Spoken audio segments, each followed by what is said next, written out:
Hopefully I can get my words out now. Not 2020 twat.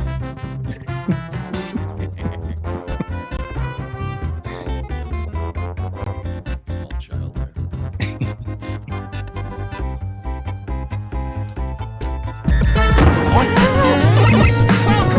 we go!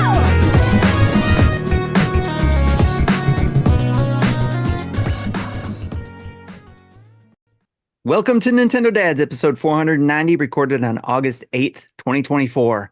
On this week's episode, brought to you by the number 10, we talk about Nintendo's first quarter of 2025 fiscal year. Jesse, you know what to do.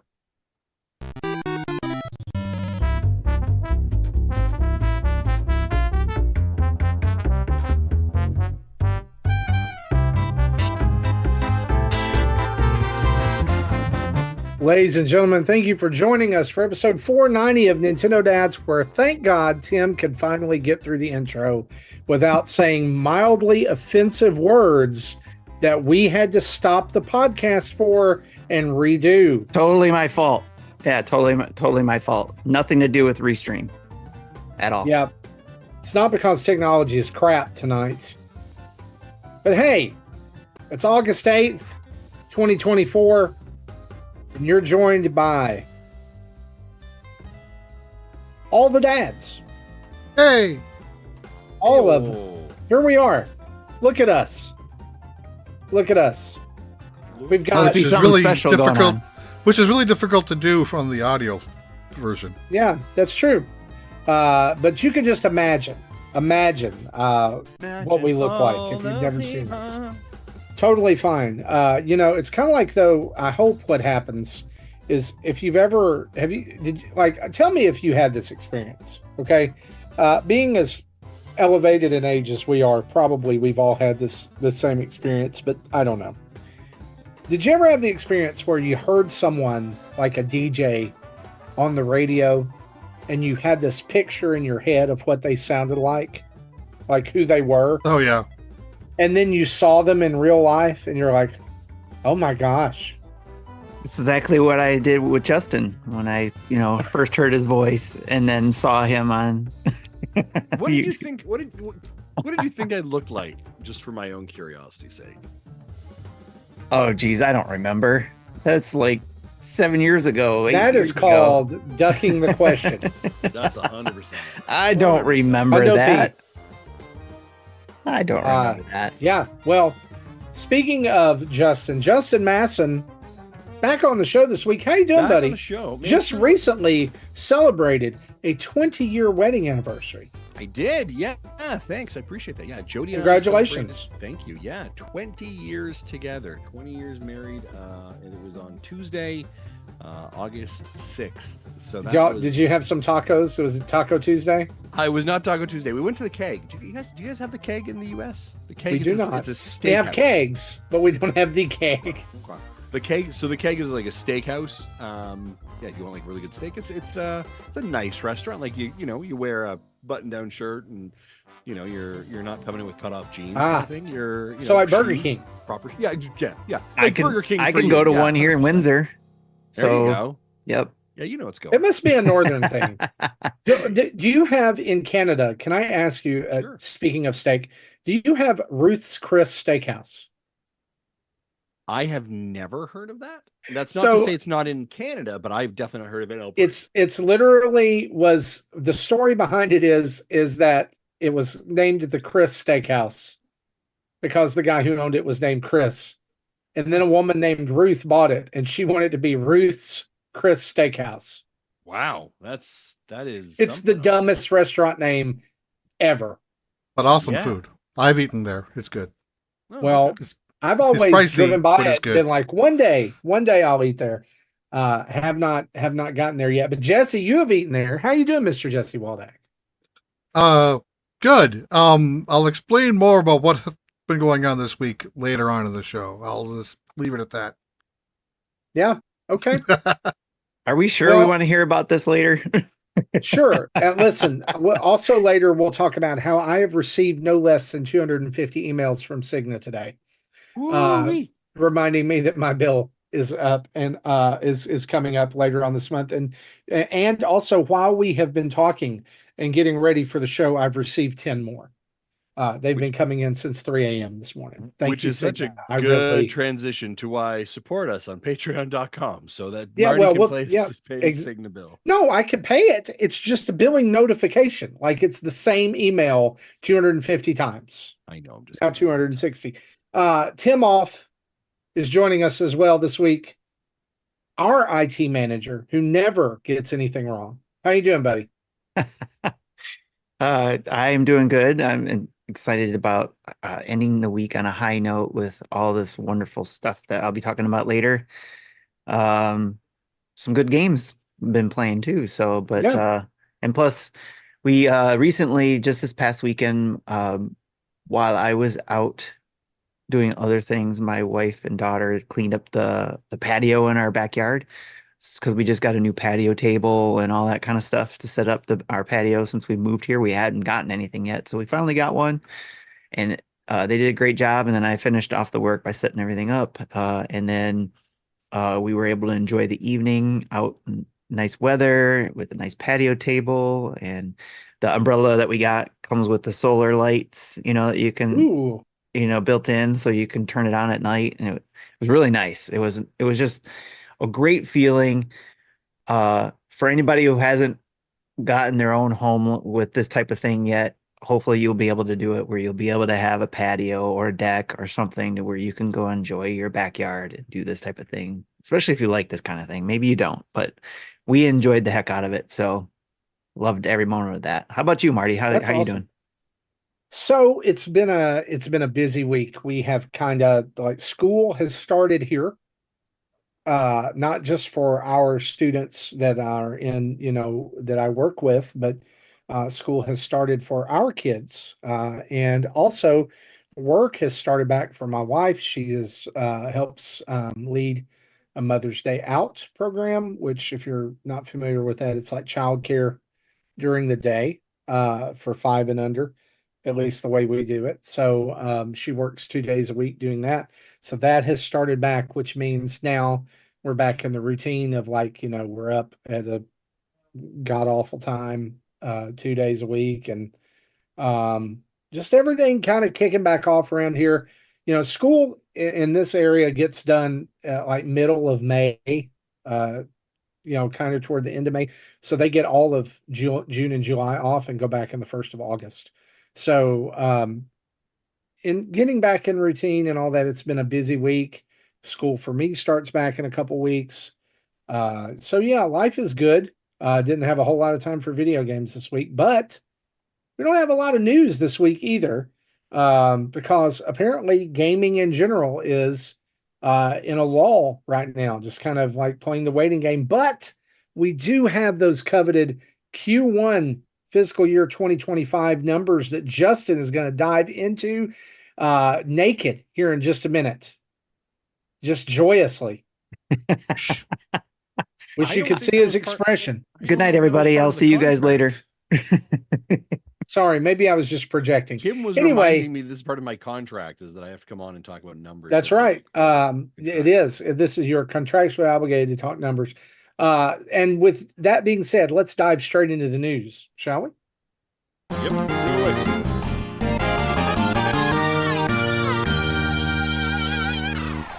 And our news is brought to us each and every week by you guys over at patreon.com/NintendoDads, where for as little as $1 a month, you can join up and be a part of the greatest community on the internet. Or if you'd like to be a part of it, you can also, if you are an Amazon Prime subscriber, you have a Twitch subscription each month that you can throw our way as well. That gets you into the Discord. And the benefit of that, aside from, being a part of the greatest community of all time, is ad-free episodes over on our Patreon.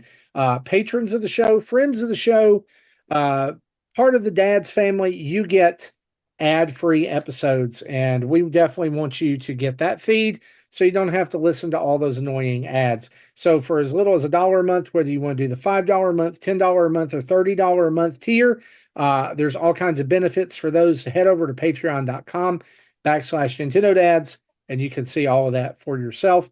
And I've been asked to remind you that we are 3 new patrons away from me having to wear a pair of Pokemon Crocs for all of September or whatever month they finally arrive. Let's do it, folks. 3 more. Like literally all it has to be is $1. $1. And we're going to get some sweet pics of Marty in Pokemon Crocs. Everywhere I go. Or $10 and you'll be set for the year. Oh yeah, $10 you're set for the entire year. Like two Starbucks and you're good for a year. Yeah. And you get these sweet feet. Have you been to a Starbucks lately? That's I was assuming maybe 2. Like that's like a regular coffee at Starbucks. It's like 3/4 of one. It's a 1 grande one, $10. Here, hold on. Let me just do a quick translation for the Canadians. Hey there, Bice. For like 4 doubles over at Tim Hortons, we can get Marty and some sweet Crocs there, you hoser. So get the stick on the ice and let's go, buddy. Let's go. Back to you, Marty. Thank you for that Canadian translation. So head over to patreon.com/Nintendo Dads.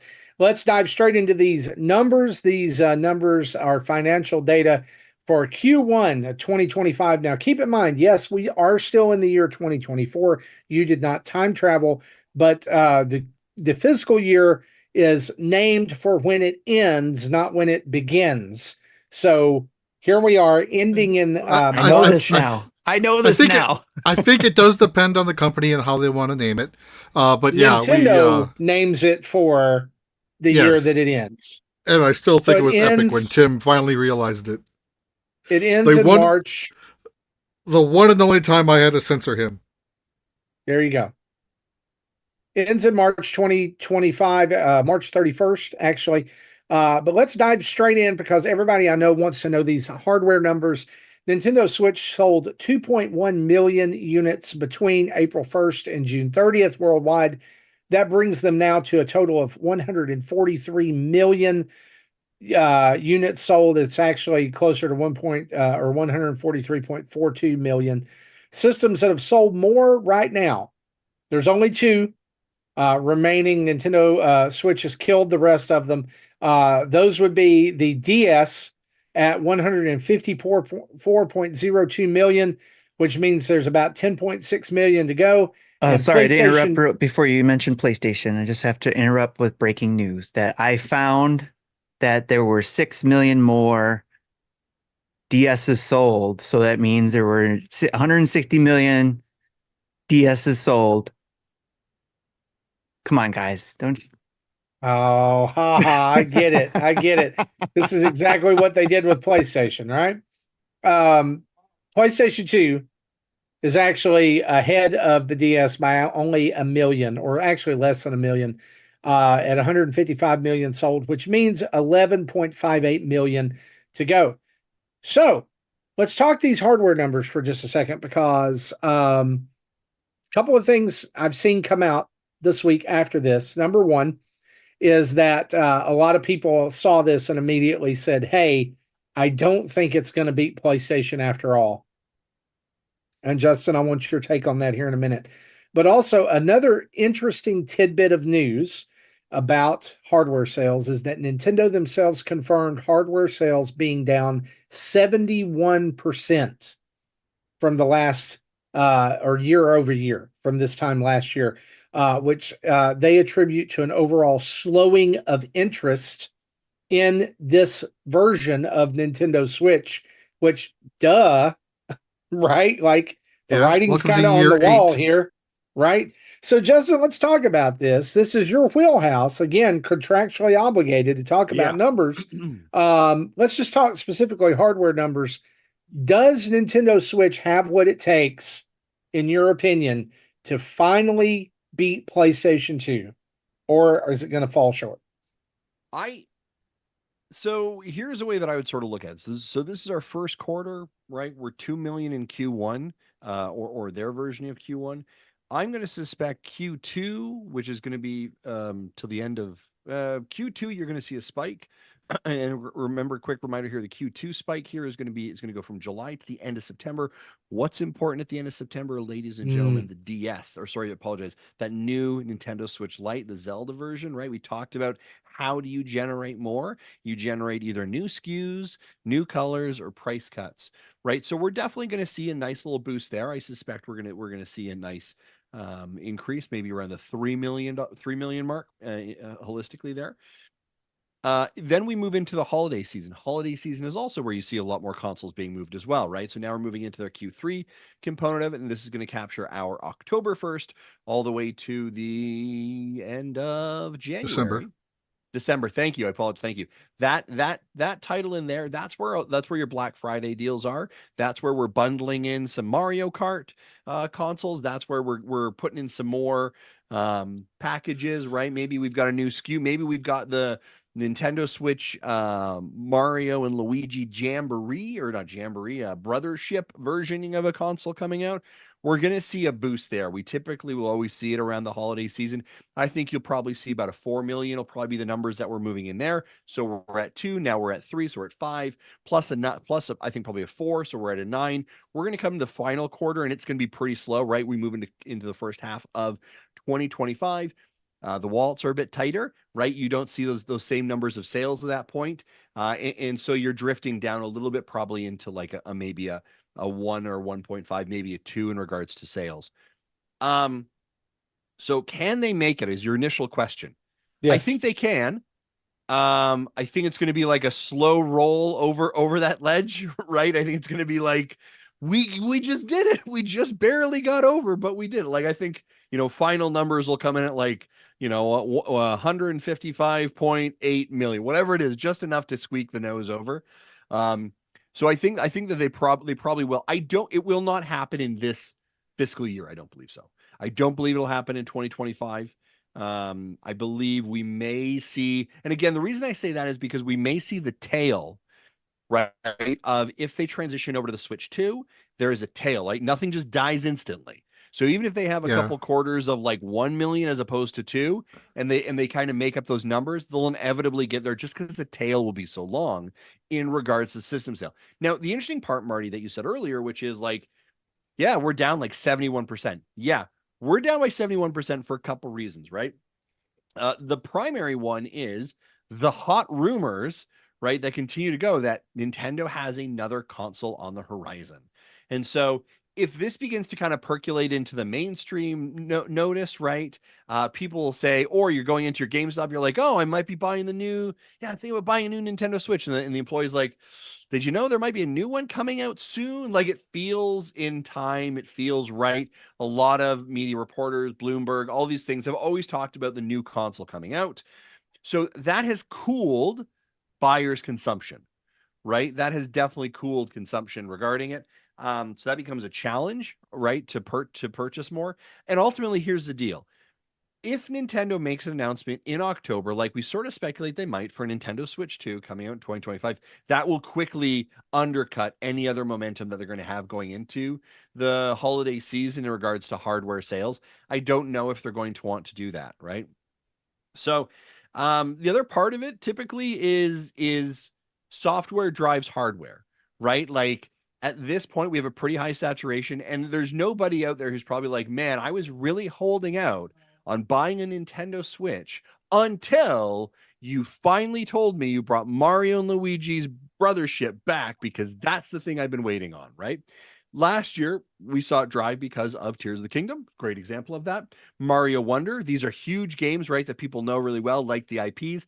That will drive hardware sales. That will purchase additional Switches within a household.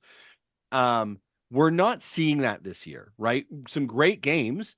Mario and Luigi is great. Paper Mario is great. Obviously, we have the new Zelda, and the fact that the new Zelda is correlated with the Switch Lite, timing is perfect there. We have a new Mario Party.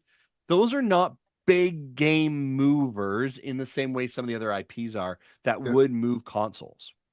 And another thing, part of this said that the profits are down about 50% over last year or last quarter, because last year had something this year didn't, and that accounts for the overall profits, and it accounts for the diminished hardware sales. is because last year had the boost of Tears of the Kingdom. Correct. Yep, exactly. Right. It was a You shot. can't It was a you shot. can't compete against that. That was just a weird year. It was a shot in the arm. Now where we might, so one of the ways that we might end up seeing them meeting that deadline a little bit sooner, and Tim, you're gonna murder me for saying this one, is we, if they end up coming out with a Metroid Prime special edition, limited edition Switch to kind of clean off the stock that's on the shelf, so to say, right? Like in the back catalog, that'll probably help. Again, Nintendo's needing to drive it, needs to do a couple things. They need to either create special SKUs or they need to reduce prices. They'd have a special SKU. We see that coming up. They're going to reduce the prices, or bundle pricing, I should say, for holiday. That will help. And then you may see next year, you may actually see the first price cut that they've ever done for the Switch or the Switch Lite, just to bring it down to a version, especially as they're starting to cross that threshold, and we don't know what the pricing is going to be for the Switch 2. If the Switch 2 comes in at a market price like the Switch currently is, then that's killer, right? They have to cut the Switch, the base Switch, to a price that is attractive to other individuals to purchase, right? So I can see that when they announce the Switch 2 or whatever the successor is, that they say, here's the Switch successor, this is the cost of it. And then, then they'll say something like, and because of this, we'll still have the Switch, original Switch, and it's going to be reduced to this price, type of thing. We've seen Apple do it before and other companies do it. So, and we know how Nintendo likes to, mimic the companies they respect. So yeah. I think that's so. possible. Justin, I want to go back to something Sure. you said that I found was really, really interesting. And you said if they do the announcement of the Switch 2 in October, like we've said they may, or like many expect they will, do you think that this forecast for, kind of like we only sold this 2.1 million units, we're down 71%. Do you think that affects the timing of that announcement, or is that already set?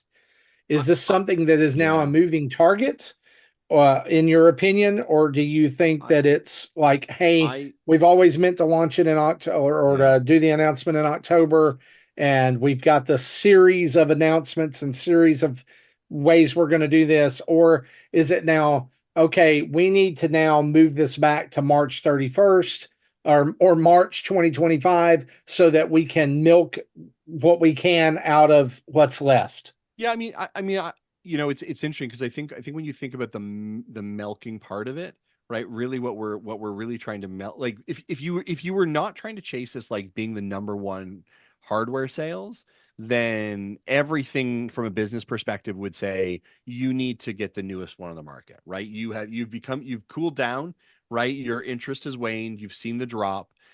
You're still making good hardware or software sales, which is great, right? But your hardware is where you make where you make some money. So you need to change your strategy here, right? And so I think that's where all of a sudden that adjustment ends up occurring. I think that they have probably already set their date for when they're going to do the announcement, because there has to be a lot of protocol around it, right? Like what does communication look like? What does street date look like? What is our portfolio of games? Because again, if you continue to like push back this date in regards to chasing this hardware, number on a Excel spreadsheet somewhere, right, you inevitably may have a bigger problem where you're losing market share. People are actually like, yeah, I'm actually leaving Nintendo because you don't have what I want. I'm not as excited. Oh, what's PlayStation got over there? Oh, Call of Duty's over there, right? You have to keep them in that system, that ecosystem. So I think they're already set. The more I think about it, and people are going to hate me for this comment, I actually think we're going to get our reveal date for the Nintendo Switch 2 probably in 2025. Because I think that they do want to get through this holiday season, right? Where they are going to, like, because again, if they come out in October, the reason they came out in October with the Wii was because it was failed. The Wii U, it was failed. They needed to like fire sale that thing as quickly as possible. So they didn't care that they were about to go into the holiday season, just like they wanted people to realize we have a plan, we have more coming, we have something better coming, just trust us. So as soon as they were ready, it went out the door. To do that in October of this year is basically shooting yourself in the foot in regards to like, again, you got to think about it. You've got Mario Party Jamboree coming out. You've got the Brothership coming out. You would have just had Zelda come out, right? There's a lot of things coming out that if you make that decision, you make that call in October, you've undercut it, as opposed to doing it in like February or January of 2025, where your market is already slow. That is the fourth quarter, or the fourth fiscal quarter, Q1 of that year, from the season perspective, is the slowest market, is the slowest time, right? So you're not killing or essentially ending any momentum, because at that point it's a slow burn anyways. So, oh no, don't get in the way of Donkey Kong Country Returns HD.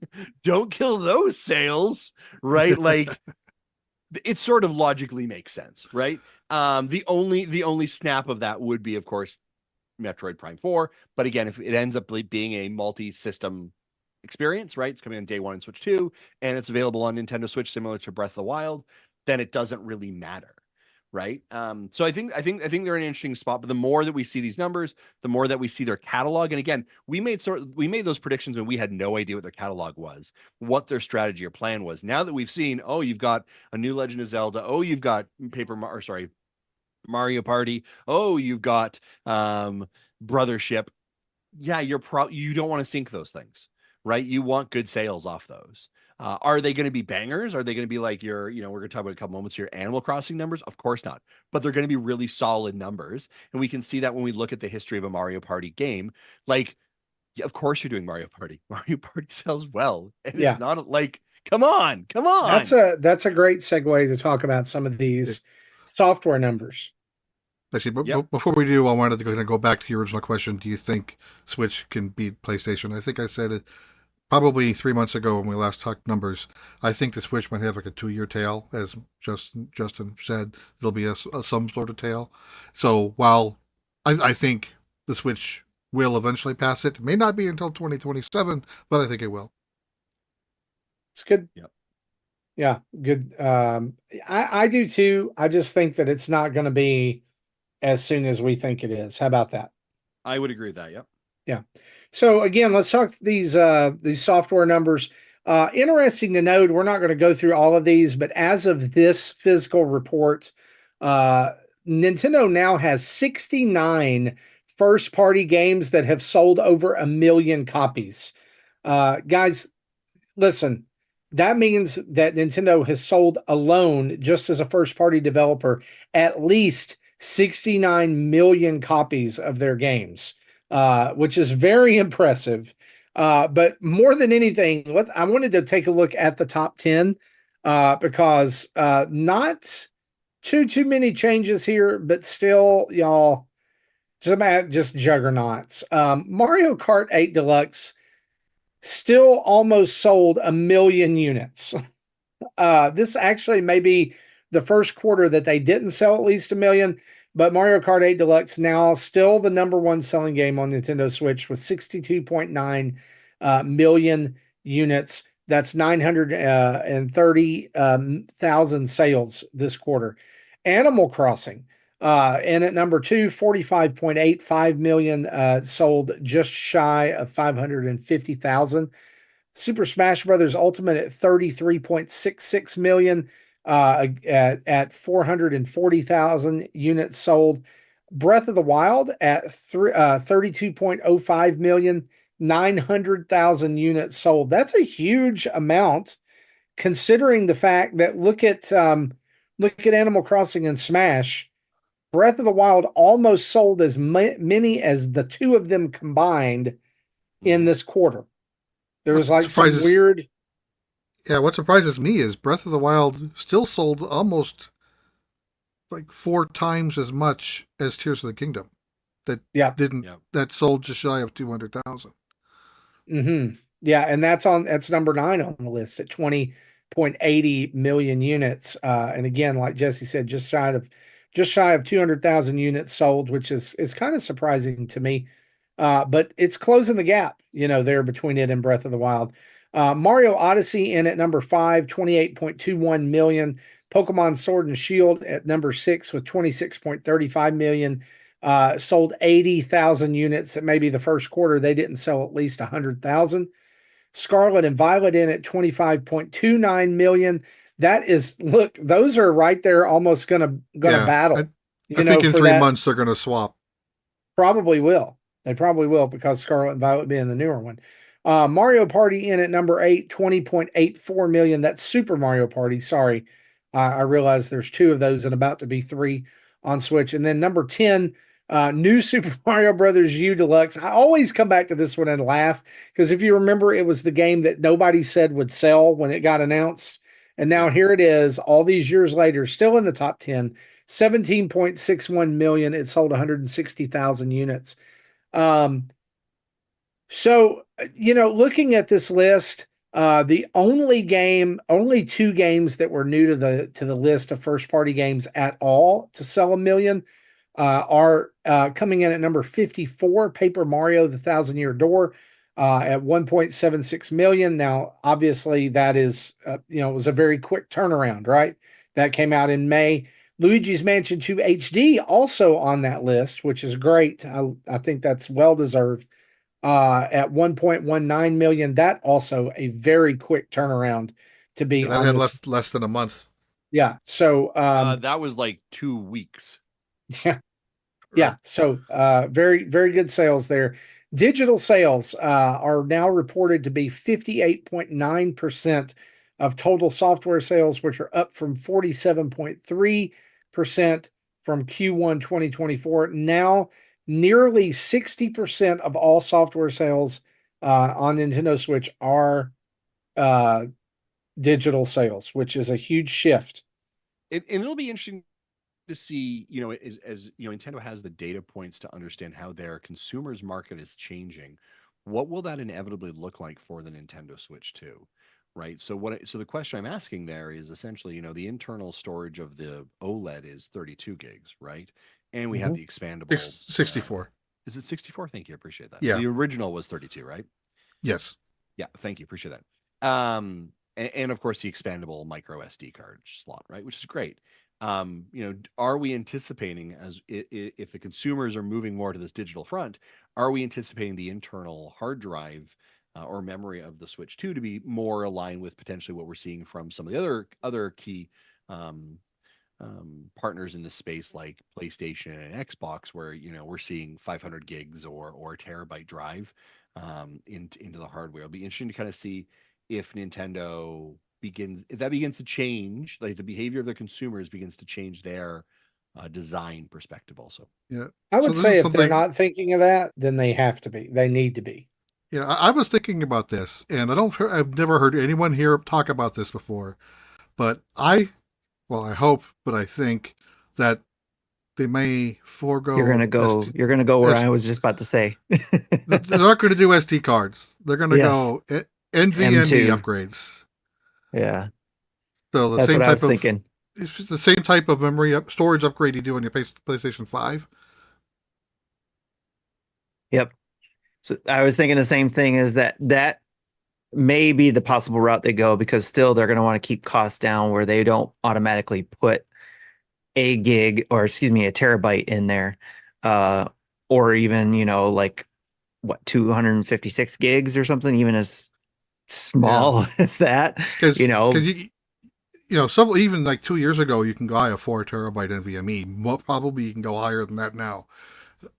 I haven't looked. But I think that because that'll definitely have higher capacity and higher speed than what a micro SD card can do. But the only problem with that though too is also keeping it cool, because it's portable.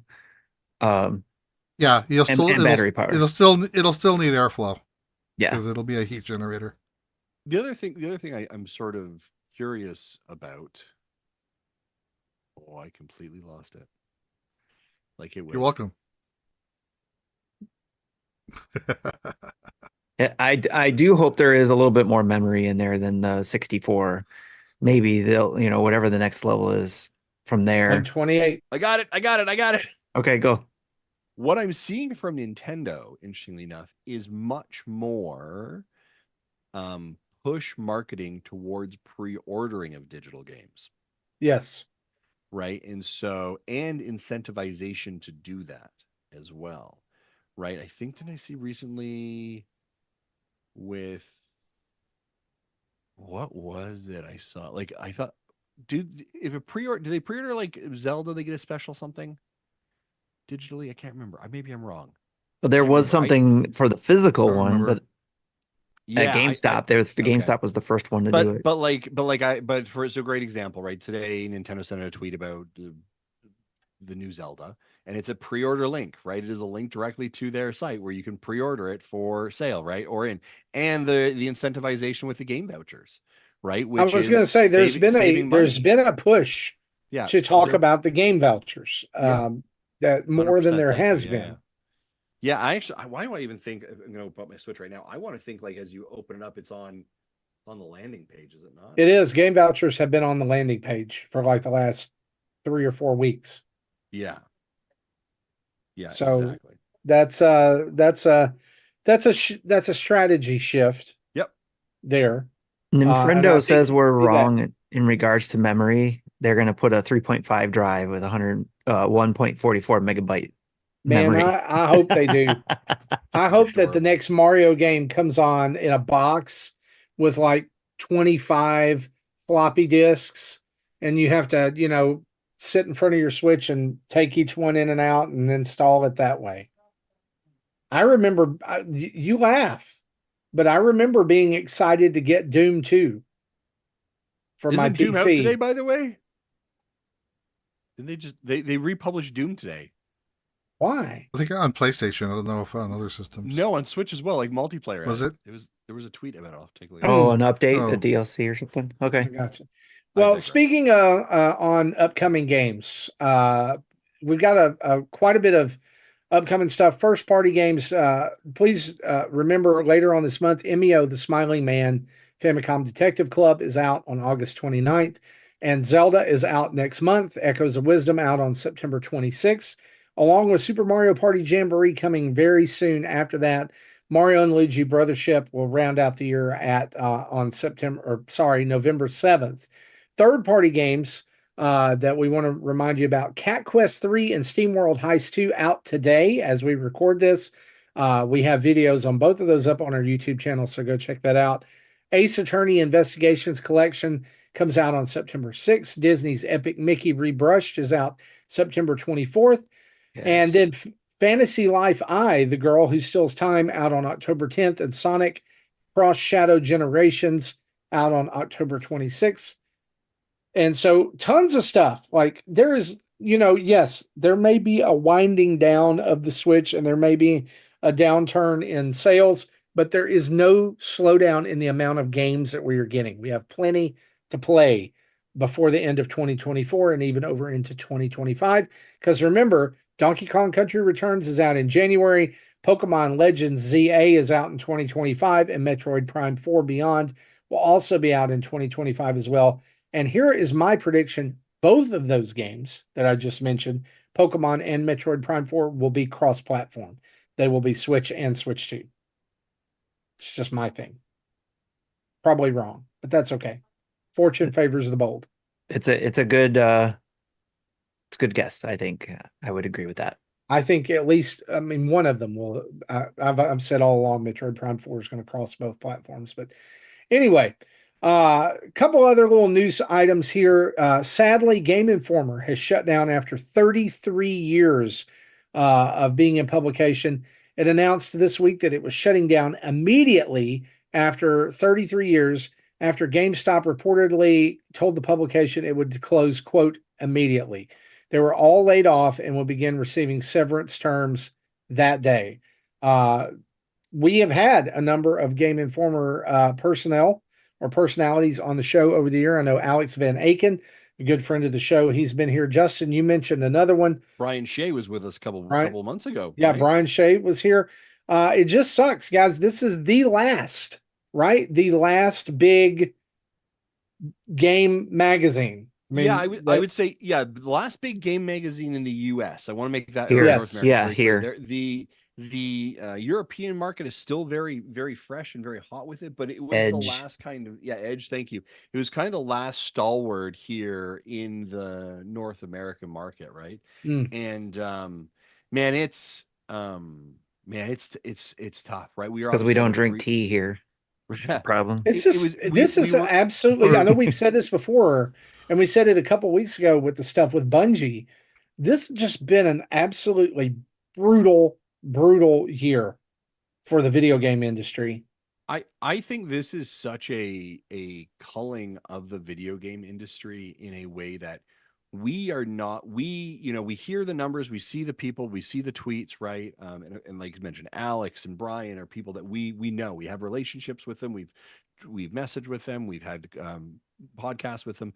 There are so many others, right? Just like thousands and thousands this year. Like it's a disgusting number that we I don't think we will fully understand the repercussions of these last 2 years to the impact of the video game industry, to the creativity in the video game industry until for a couple of for years.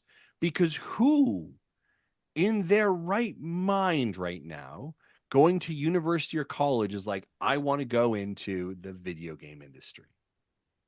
Your entry points are becoming so much smaller, right? To be able to get into the only places that, and I'm not saying like, I shouldn't say the only place, but like your choices are like small, independent little mom pa shops, essentially, right? And nothing wrong with those, but but like the dream used to be, oh, I'll get on with an IGN or these or Ubisoft or these big gaming areas, right? And now I think anyone who's trying to get in the video game industry, like you also have to compete against everyone who was just let go, right? Because they've all got stacked resumes, and you're trying to get into a place that listen, I got a spot for one, and we got 1,000 people who applied, right? Mm-hmm. Like how you crack yourself into that, how you create your own space, how you find your own revenue, how you create your own content and be thriving in the space is so hard and so critical, right?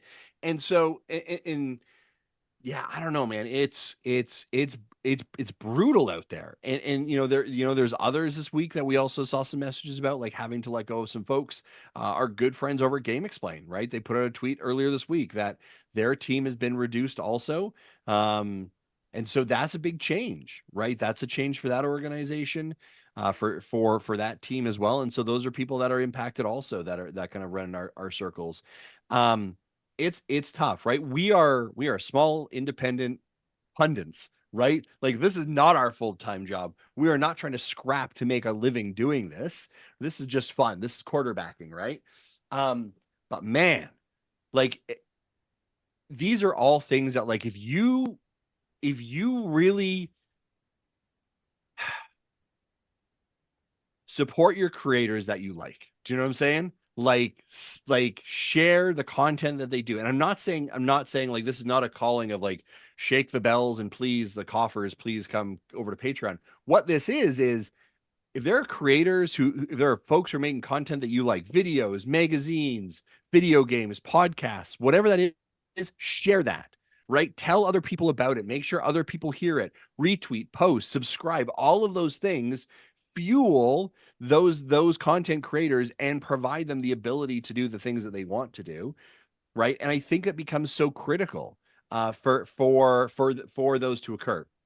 And I'm not saying like not enough people didn't support Game Informer. Listen, the whole Game Informer being roped into GameStop and the whole situation with GameStop, like listen, yeah, this isn't Game Informer's fault. This is GameStop CEO bullshit.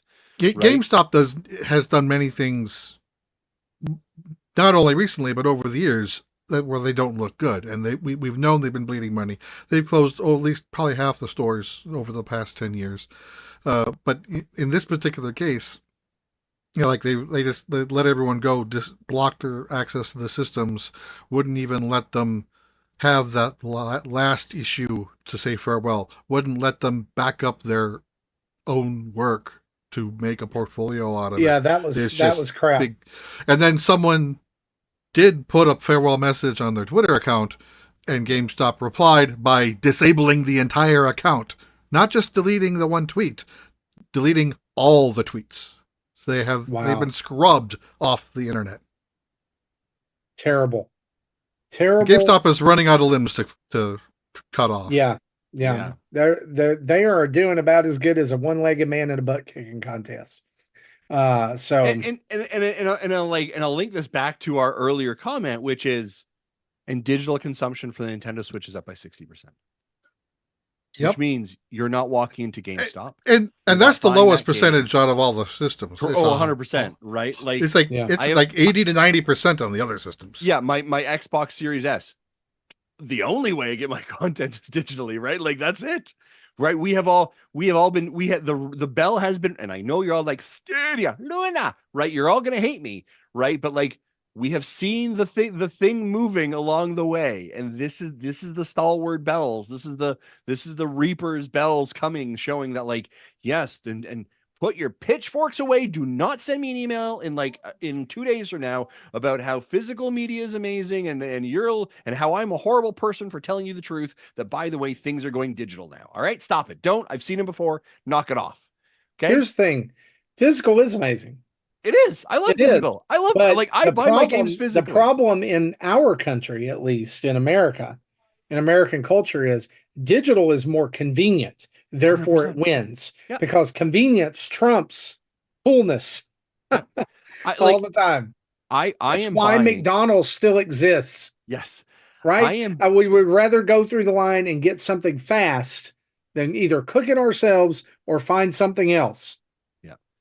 The games that I buy for the Switch, like Nintendo centric games, we look at Zelda's coming up. That is going to be physical, right? But SteamWorld came out. What I do this today, SteamWorld, right? Like digital, boom, easy. Like that's the way it works. Sorry, because it's right there, and we're not going to wait for the limited run edition that's going to come out 2.5 years from now, if it comes out at all.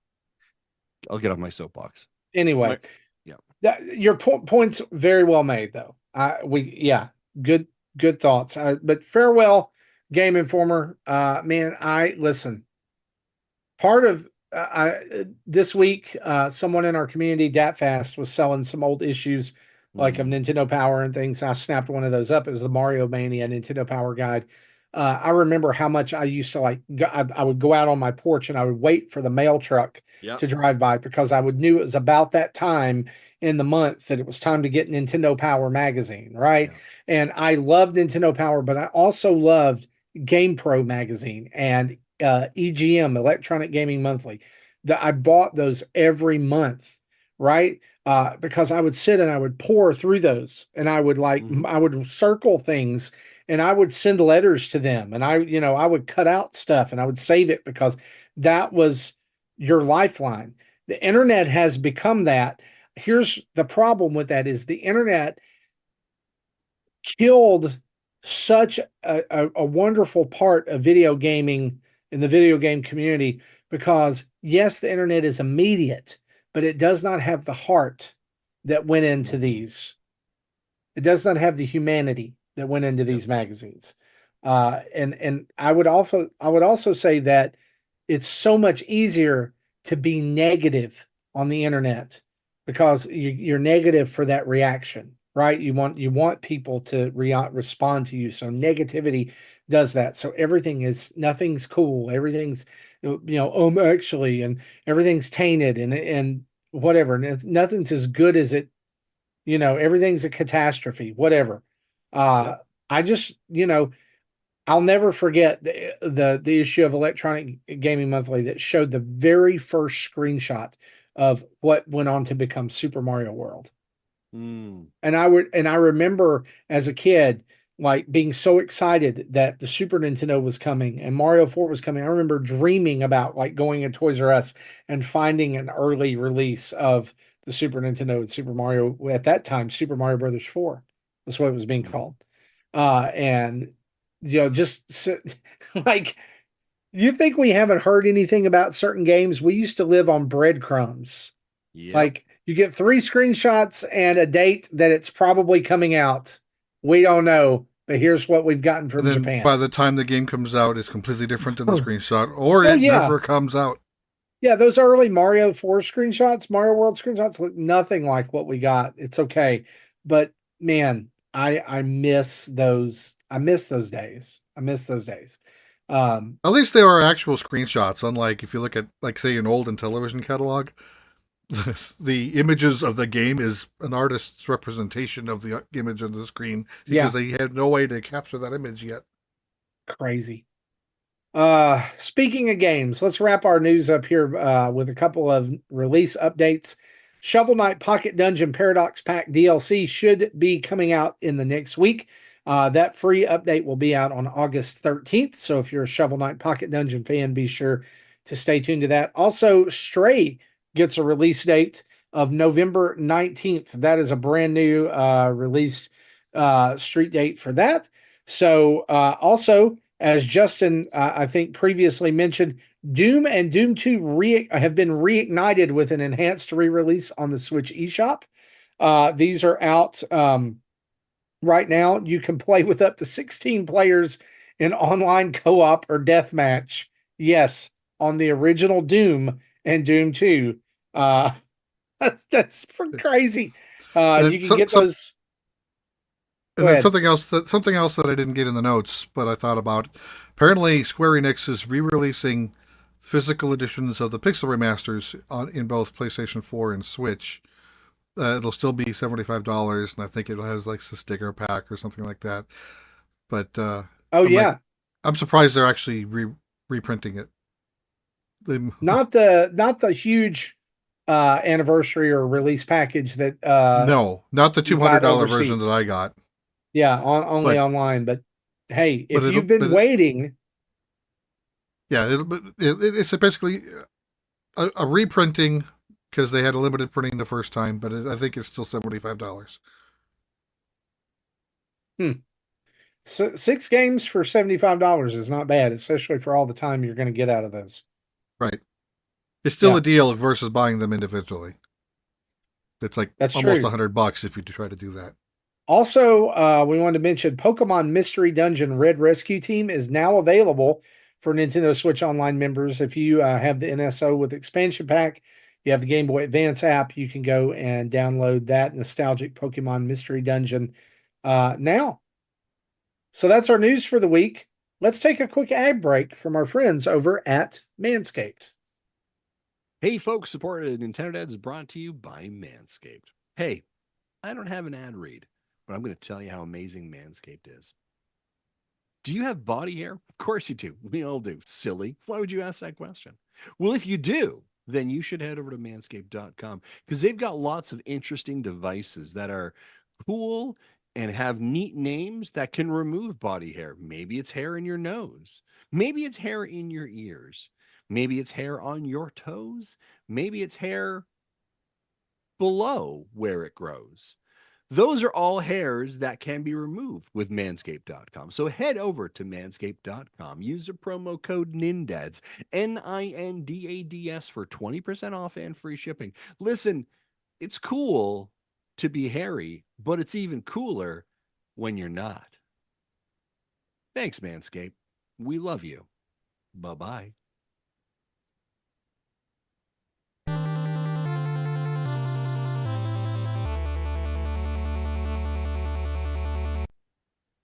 You need to print that on a t-shirt. It's cool when you're hairy, but it's even better when you're not. Yep, you're welcome. It's our new t-shirt slogan. I love it. Hey, so last week we skipped our Let's Discuss, and we were going to replay it this week, but sadly something happened, and we're going to sit for a few minutes in this, and we'll jump to that last week's question, and then we'll talk about why we're going to do what we're doing here. Last week we asked, with 2024 halfway over, what is your favorite gaming experience or news item so far? Zablanc said Max Caulfield returning in a trailer that no one saw coming.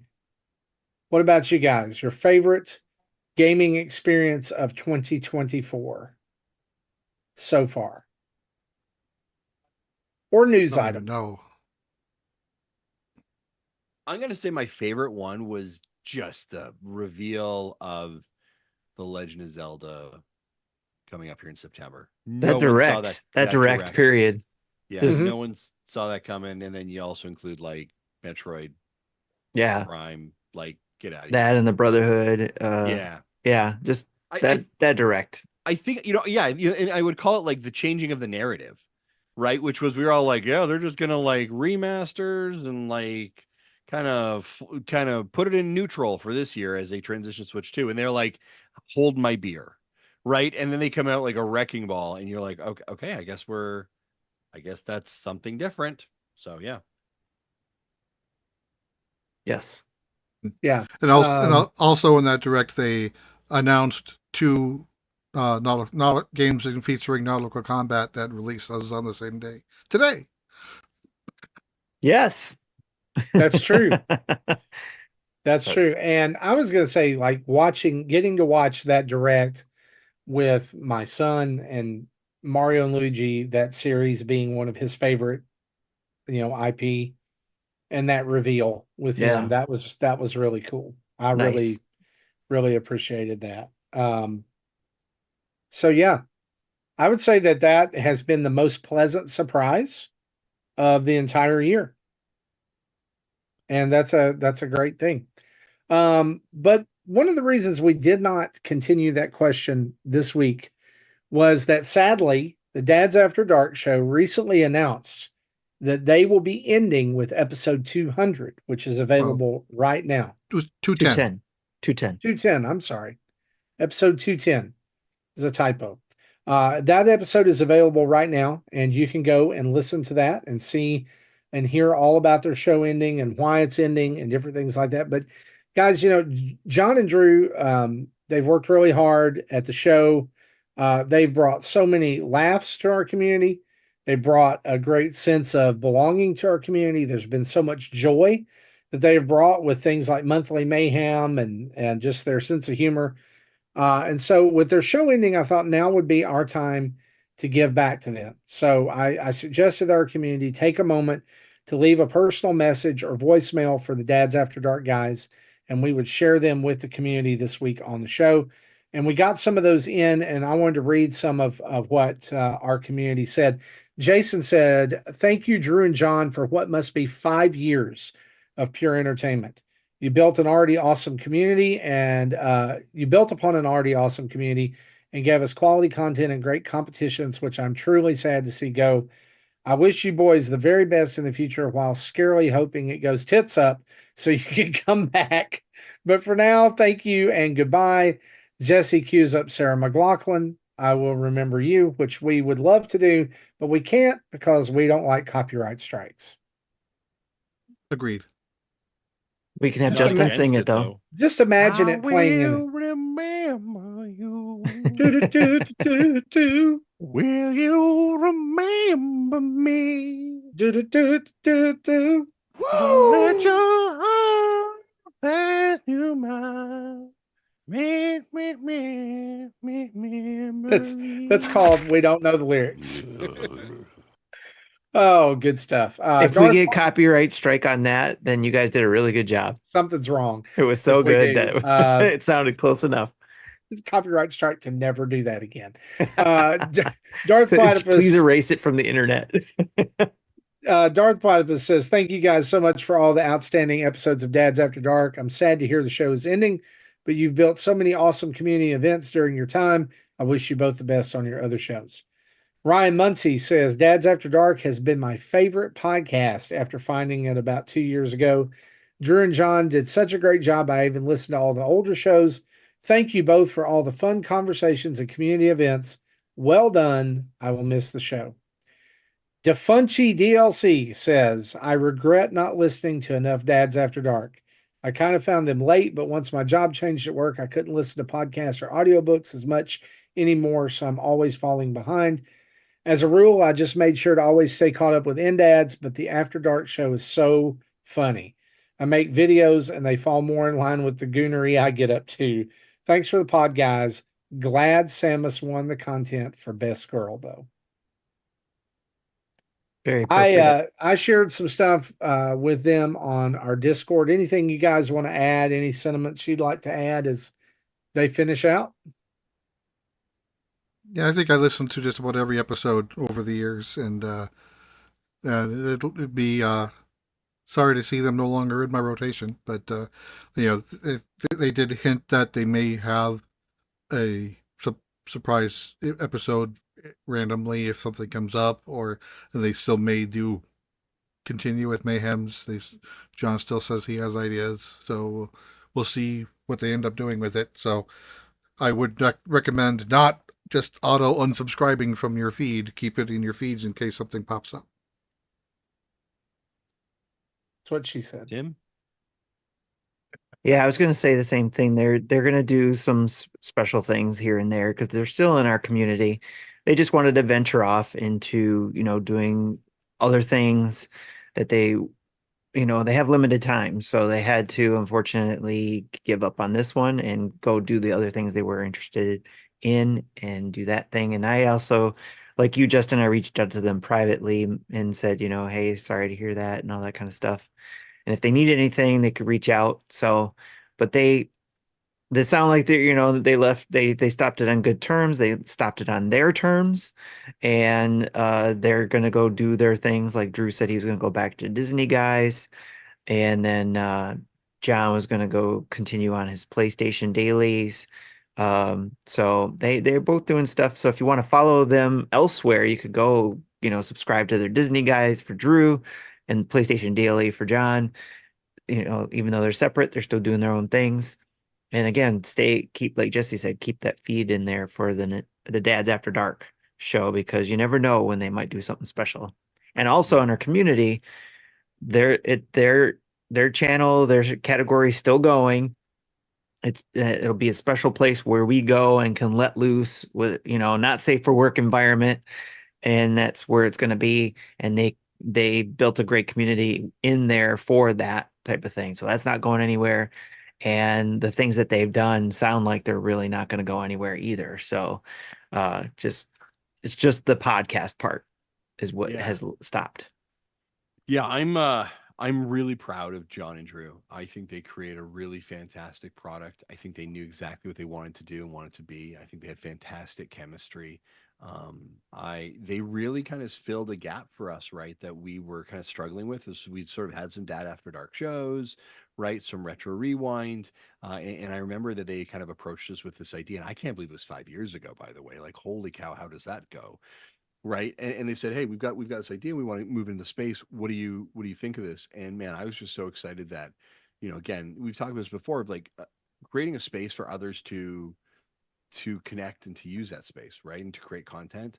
And so they really stepped into that, and we're so happy that they own that, right, and they were able to bring the community together. They're not only just the Dads After Dark community, but also the larger Nintendo Dads community. They really became like community champions for us in the work that they do. And man, it's just been amazing to watch them grow and succeed. And yeah, it was definitely sad to see it happen. One of my favorite Dads After Dark's memories, I'll just kind of share really quickly. For those of you who don't know, like when we launched Dads After Dark, we ended up putting it, Jesse's gonna have a laugh about this. We put it on our main feed, the first episode. Yeah. And we had the Nintendo Dads traditionally, for the most part, other than when I sometimes show up, is a family friendly show in regards to content. And Dads After Dark is not. And I remember distinctly getting emails about a day or two later saying, this was in our feed and this was not okay to listen to in my van going to work with my kids in the morning. And can we change this? And I remember, and we ultimately ended up doing that. But I do remember my daughter used to, before she went to bed, she had an Alexa in her room and she would say, play the latest episode of Nintendo Dads. And that happened to be in cycle that time, the Dads After Dark. And I walk past and she's asleep at this point, but the Alexa is still going. And I'm hearing John and Drew talking about some definitely inappropriate things in my daughter's bedroom one day. And so there was also an episode, or I think there was also, I remember recording for them a bumper of like, yeah, you did the bumper first. Yeah, viewer discretion is advised. Yeah, you did that first when we got the feedback about that, and then we still got feedback, and so we asked, we said, can we get this? Can you guys put it on your own feed? And they were. Yeah, I think I set up the feed for them by their second episode, and then they then since taken it over. It was second or third. I want to think it was the third because I remember I was Maybe like, the third. "Yeah, don't worry, we've got it resolved. No problem." And then you launched it again. I was like, "Jesse, you're killing me here, buddy," because I keep getting these emails of getting yelled at by somebody who doesn't like our content. So yeah, but John and Drew, just absolute tremendous individuals. Yeah, they are just fantastic, and just really proud of them, really, and wishing them all the best in everything they do. I said to both of them, they are always welcome here in our guest seat here at Nintendo Dad HQ. Yep. So It's not the thank you. Nintendo dads are making cuts, so none of that. Yeah, by the way, yeah, we are not cutting our staff. Cool, man, times are tough for free podcasts. So Yeah, it's not us. We're not doing that. So don't blame us. I mean, you could blame us that it existed in the first place, or you can blame Drew and John, either one. But don't blame us for them leaving. Star Wars. Bruce says, I lost weight with them. That's my favorite moment. Yeah, the chubby bracket they had, like there was some great stuff. We're gonna have to pick it up, guys. We're gonna need some. No, we're just gonna designate it back to someone else in the community. Yeah, that's what I'm saying. We're gonna need some help. So if you're out there and you're like, hey, I would like to take over some of that stuff. I mean, don't dance on their corpse or anything, on the way over, but we would appreciate it. And we thank you. And look, I one of the things I love, and Dad's After Dark is a great reminder of this, is that I love that this community has spawned creativity and spawned other projects like Dad's After Dark and Retro Logic and Star Wars Dads and all kinds of things like that. And like people have found their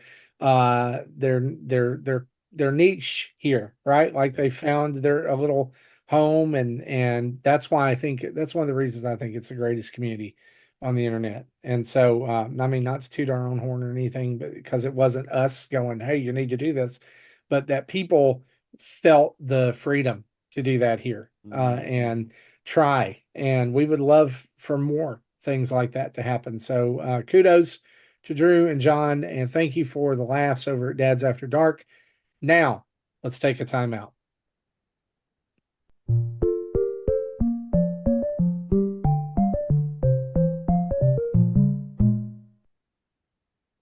Tim, Yes. tell us what your timeout is this week.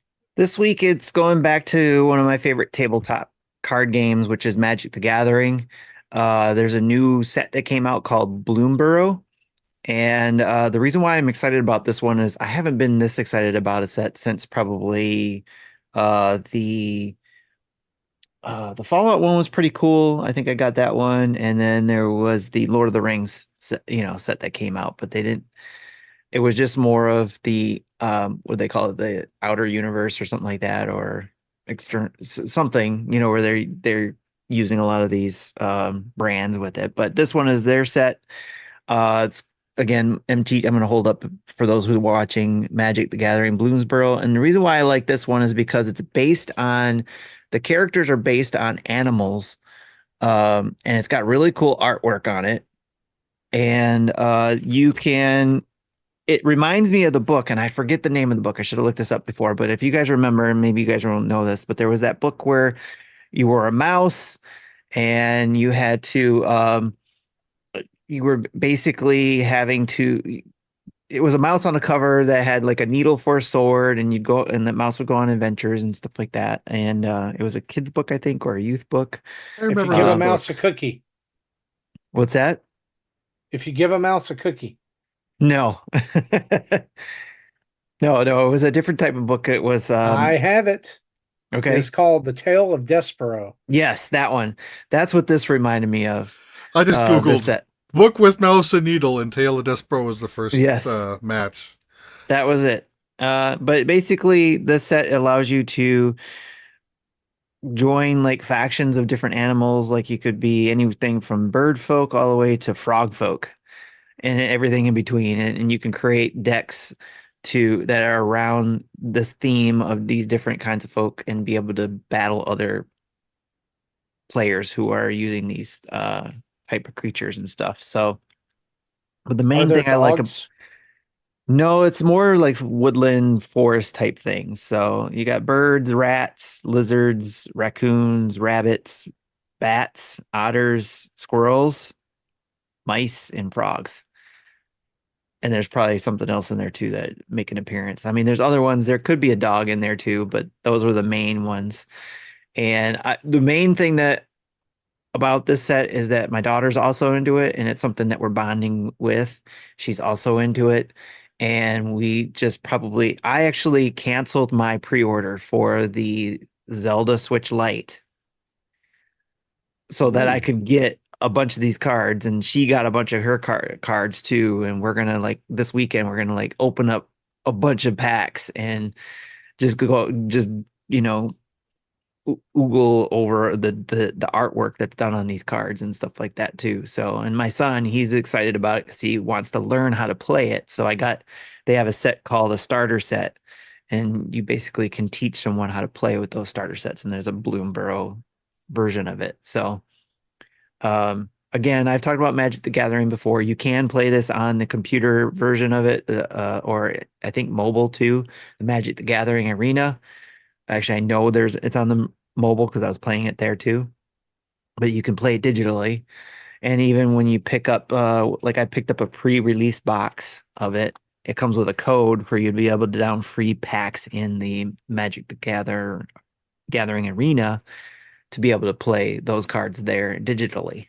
So not as cool as Pokemon where you can actually use a code to put in the whole deck in there. They haven't quite done that yet, but it's pretty cool for Magic the Gathering to do that. So again, that's Magic the Gathering Bloomburrow, new set that came out that myself and my daughter are excited about. So that's my timeout. All right. Jesse, what about you? Right. So I guess I'm going to disclaimer this one a little bit. If you have little kids, may want to jump forward. Discretion is advised. 3 or 4 minutes because this might be a little gross. But, we're all dads. The majority of the listeners are dads. I imagine 35 to 45 is probably where most of our listeners are, which means, as we age, we want to make sure we have proper men's health. And this is probably one of the bigger ones you can do. Yesterday, I had a colonoscopy. And has any of you had one yet? Nope. I did not do that. Nope. I did one when I was younger for other reasons, but I did not have one recently. I did the at-home test. Okay. Next year is my year. Okay. I know about 2 years ago, John talked about doing the at-home version of that, where you pretty much output into a box, you add some chemicals, and then ship it, and some poor UPS drivers got to haul this stuff. That's exactly what I did, yes. Oh, wow. Before you go on, Jesse, just if you haven't watched it yet, watch the SNL skit on the colon guard box. Oh, no. With Woody Harrelson in it. It was pretty freaking hilarious. Anyway, so I kind of wanted to share my experience with the prep, because the prep of it is worse than the actual procedure. So Tuesday, I had to have an all liquid diet, and which also limited. I couldn't have red drinks or Jello or anything, red, orange, or purple, because apparently the dyes in them can do things that they don't want done. So I pretty much had lime Jello and pineapple Jello and water for all day. Then starting at 4 o'clock, I used 2 bottles of Gatorade for this. I had to do this at 4 o'clock and again at 7 o'clock. To take two stool softeners, then take a 4-ounce container of powdered laxative, pour it all into the Gatorade, mix it up, and consume it all within an hour. So do that twice. That's like a week's worth of laxatives in 4-hour time. Wow. So the object here is to literally flush my system. So purposely giving myself diarrhea. I am in the bathroom every hour, on the hour, from 5 o'clock until midnight. My wife was kind of expecting me to, have accidents, quote unquote, and had said, have extra pairs of pants ready. And surprisingly, I didn't yet. But at this, so midnight comes around. I'm ready to go to bed. I'm just like, I hope like hell I don't crap my pants. Woke up about 7. I didn't. So, yay me. So then, so at this point, as of midnight yesterday, no food, no water. So, go to the facility, dress down into the gown on the table, answer all the questions, get the little band with my name on it, and they do general anesthesia, so they knock me out. Otherwise I'm sure I'm going to have pretty active sphincter reactions going on if I'm awake. So they knock you out during this. So I'm out maybe 45 minutes before I start waking up. Apparently everything went well. They didn't have any issues. They say then if everything, they still have to analyze the results of whatever they did. Apparently if everything goes well, I don't have to do this again for 10 years, where apparently the box method is only good for 5 years. Yes. So it'll be about 2 or 3 weeks before I get results. Then, so hopefully all is well. I don't have to do this for another 10 years. Now, have you ever had the feeling you're out in public, you don't want to use the public restrooms, your brain knows you don't want to use the public restrooms, so you kind of don't go to the bathroom much, but as soon as you get home, you feel like you have to go? Yes. Mm-hmm. Well, that's what happened to me, and I'm still in diarrhea mode, and it just said, okay, I'm going now. Oh, no. So, yeah, there I had to change my pants. Oh, But no. that was the one and only time. So, yeah, so I kind of had maybe 3 or 4 more instances of the runs up until like 4 or 5 o'clock yesterday. Then things started settling down. And then today, everything was fine. Sorry, Justin, you're going to get a few emails again. I appreciate your candor and your honesty. There have been phrases uttered in the last 5 minutes that I never thought would be on this podcast. Among them, Colonoscopy dads. being the phrase very active sphincter reactions. Is that going to be the show title?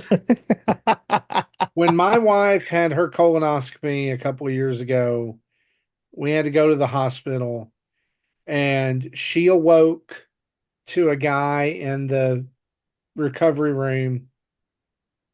Thankfully, he was, there was a curtain between them, and he was yelling, "Colonoscopy!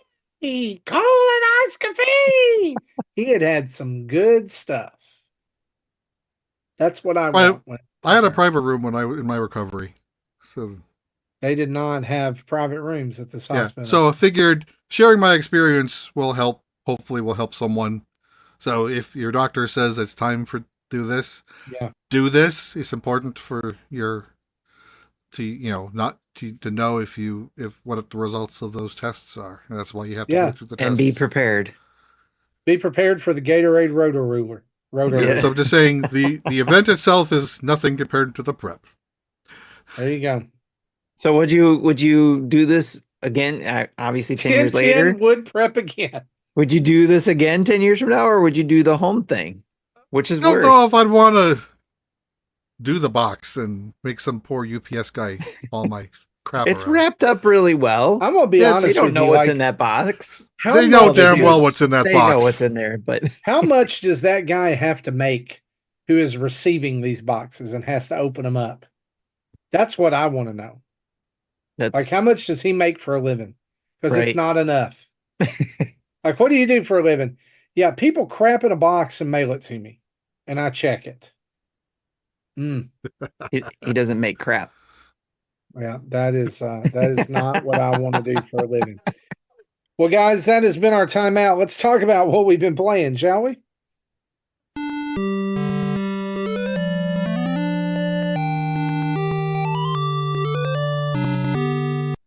Justin, please, Yeah, please let's tell us what transition. you've been playing. Yeah, I've Yes. got two. I've got Good two follow up. games. We're gonna do some actually. So Tim and I and Jesse have also been playing some games. So we'll kind of do an open conversation. Then I've actually got to bounce out after these two games. So I apologize. But one of the games I've been playing is a Ranger, a role puzzling adventure. Tim, you've been playing this as well, Yes, and this sir. came out late July. This is a really cool. This is from the art design team, I believe, from Braid.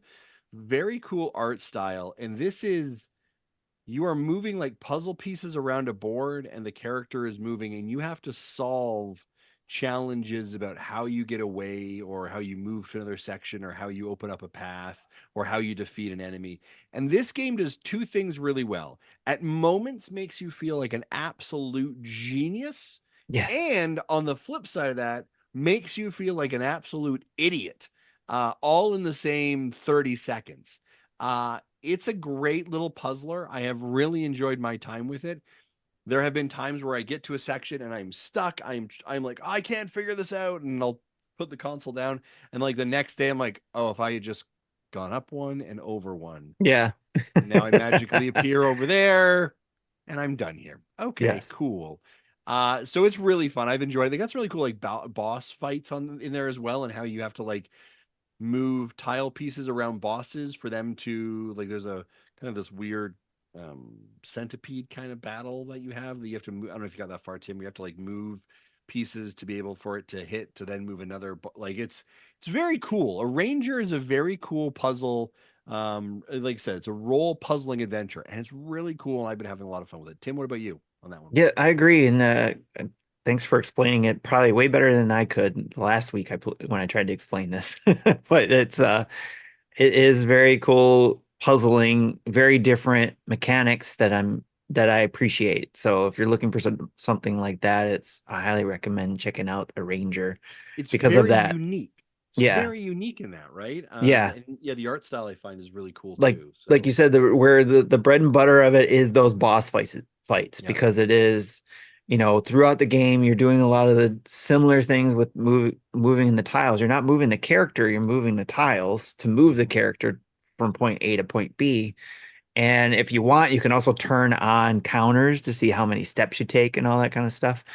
But I really enjoy the different boss fights. Like the last one I remember that I did was the eyeball one, where you had to position the birds to hit the eyeballs, Mhm. and that was a tough one because positioning those birds or something else. But anyways, it was the mechanics.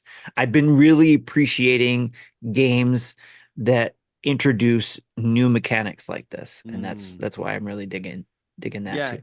it reminds me of like a really, and it is also, by the way, if you have Netflix and you have the Netflix gaming, it's free on Netflix gaming, Hmm. by the way. Is it? I didn't know that. Yeah, I was like, I it's like was avoiding this game is it's like because I didn't think I'd like $35 on it, the Switch or but something like that, and it's free on I'll Netflix or try it something for like free. that. So yeah, so check it out. Check it out there if everyone's got Netflix nowadays, right? So the other game, sorry, I apologize. The other game that I've been You feel playing, and better? Jesse, you've been playing a little bit. Jesse, you've been playing a little bit, and Tim, SteamWorld Heist 2. And I will just caveat this by saying, I am emotionally sucked into this game because of experiences. We talked about this in the pre-show. The emotional connection to our good friend Bobby Paul's a Nintendo guru, because that's where I met him was through SteamWorld Heist, the very first one, and his passion for the game, his review for the game. That's how he Hmm. came on our podcast. That's how him and I became really good friends and established a relationship. And then obviously he passed away in 2020 due to COVID. Um, so emotionally, I there is so much connection here for SteamWorld Heist 2. Separating myself from the emotional perspective of it, I'm having an absolute blast with this game. I think the art style is fantastic. I love the SteamWorld art style. Like it's so much fun. The VO work that they've got going on, especially the opening scenes as they're coming, I think is really good. Some great music. The I love, music. yeah, the Yes. music is absolute banger. I love this, like being in a sub now as opposed to before you were in a spaceship. Now you're in a sub and you're kind of zipping around. You have those battles, which is really cool. Um, Yeah, like you're on this like fragment of a planet yeah, that is just water. yeah. The dialogue writing is hilarious and great as it always is with SteamWorld games. Gameplay is fantastic and fun. I just enjoy it, and it's also like I've done 2 missions, and like the first mission is kind of like your tutorial. It's like pretty easy. Second mission, I was like, I legitimately died a fair amount of times, and I had to really challenge myself. And I love Yeah, the top that left hand corner is like, here's your objective, and here's your bonus objective. And I'm like, well, I'm definitely doing the bonus objective too, right? And so I'm like, how do I redo this, and how do I shoot this angle, and again, so those of you who don't know it, it is an RTS, right? So real time strategy game via a platformer, and it is just an absolute blast. yeah, like the original Heist, it's not like upward camera looking down like a Fire Emblem game where you have like your X and Y axis. You're looking at it like multiple decks It's a 2D of a strategy game. yeah. It's those two instead of X and Y, it's X and Z. Yes. But so it's a different way to look at it. But you know, it's so it. I did like the first Heist game. Played through that on the 3DS. I'm liking this so far. I've only got to the second big mission. I think it's day 3. I think day 1 is tutorial, and then I've slept at the bar twice so far. Failed that mission, so I've got to try it again. Yeah. Tim, what about you? Yeah, actually didn't get to play the first one. I played several other SteamWorld games. Like the last one was Build. That was one I was really excited about because I'm a Sim City fan from the Super Nintendo days, um, and even the PC, the Sim City 3000. So those type of games, I was especially the Nintendo one because of how it had, certain elements of it that, Nintendo-fied it. So with SteamWorld Build coming out, I enjoyed that because it was a SteamWorld feel to it and it was great and it had the same kind of feels I felt that Nintendo gave. So I was excited about playing the SteamWorld Heist game, but when they announced 2 coming out, I said, okay, I'm just going to hold off for this one. I'll play this because it's essentially the same game except for the storyline is a little bit different. I did watch something so I would know what the storyline was in the first one, so I understand about who the captain was of the first boat and how this captain is the son of the daughter from that original boat or sub, or ship. And I know there's probably some call outs from the first game that I kind of go over in my head probably, but I'm enjoying this game. I'm enjoying the mechanics because it's new to me, all new to me. And I'm eating up the strategy part of it, especially being 2D and the shooting mechanics where you get to aim and you can ricochet things if you can. You can skill up the characters you pick to have on your boat or your ship. So there's a lot of things that are happening that I'm learning about, being able to build up on your characters, build up on your ship, build up on the story about how the son is trying to make a name for himself in the light of what his mom did in the previous game. So there's a lot of cool stuff going on for this game and excited to play and highly recommend it. Maybe biased, but highly recommend. And Yeah, I'm looking forward to finding the Guru Bobby in the game. So yeah, it's just a ton of fun. Like I think just a really just a, it's a game that like you can pick it up and play a couple levels and then put it down, right? Or you could be lost in hours of it, right? Missions and retries, and did you get the 3 stars, and did you do like it's just and again, I'm only a couple levels in, right? I'm excited to see how it plays out. Folks, I need to drop off, but thank you for having me on. I appreciate it as always. We will talk soon. Take Justin, care. before you drop real quick, let me just Yes. ask you this one 100%. question Yeah, that came of course. from the community, just so Yeah. you can give the answer or so you could hear this. So on the Patreon, it looks like I couldn't find it again, but it was in our notes. Shinedown said, I've been listening to you guys for a long time. I'm very proud to say that as of the 27th, I'm an official dad. Unfortunately, my Switch is currently a paperweight for the foreseeable future. That So, happens. but I wanted you to hear that, Justin, before you left. So have a good night, sir. Yeah, well, congratulations. That's awesome. That's yeah, well done. The paperweight will inevitably not be a paperweight at some time, right? And I think we've all talked about stories of like when our kids were newborns. Like, Yeah, I've told the story before when I played Metroid Prime 3. Both my daughter and my my wife and my oldest were sleeping, and I play from like 12:30 to 2:30, 2 hours on a Friday night, midnight, and the speaker was super quiet, and that was how I played Metroid Prime 3. Time will find itself back again, I promise, and look for those small accessible games like a SteamWorld Heist or an Arranger, a role-playing puzzling adventure. Take care, guys. Bye-bye. Cool. Yeah, so I'll just jump into the last thing I have because we already talked about the two other games I played, and that is the SteamWorld box that SteamWorld sent to us, the SteamWorld team sent to us, Thunderful Games. There is a video out on the unboxing of it, but I just had to talk about it one more time because as I mentioned in the pre-show and I mentioned in the video, and Justin said as well, this means a lot to us because of Bobby. And when I got the items that I got in that box, like these Joy-Cons, they sent Joy-Cons, SteamWorld build ones, and I'm going to show them on the screen for those who are watching. So these are the Joy-Cons they sent. These are the ones they were giving away when they were promoting SteamWorld build. But they had that in our box along with the code for me to play it, of course. So again, thanks to the Thunderful and SteamWorld team. But all of those things, plus the other things they put in there, and a T-shirt, um, just I was nearly at tears, not because of the stuff, but because of the note they gave us, one, and then also because of the connection, like Justin had said, with this company and the game. They with Bobby Pauls and all that kind of stuff. It means a lot to us here, the community, and the other podcasts like Carpool Gaming, Sean Capri, especially Sean Capri because he worked with Bobby and all that kind of stuff, and he was friends with Bobby.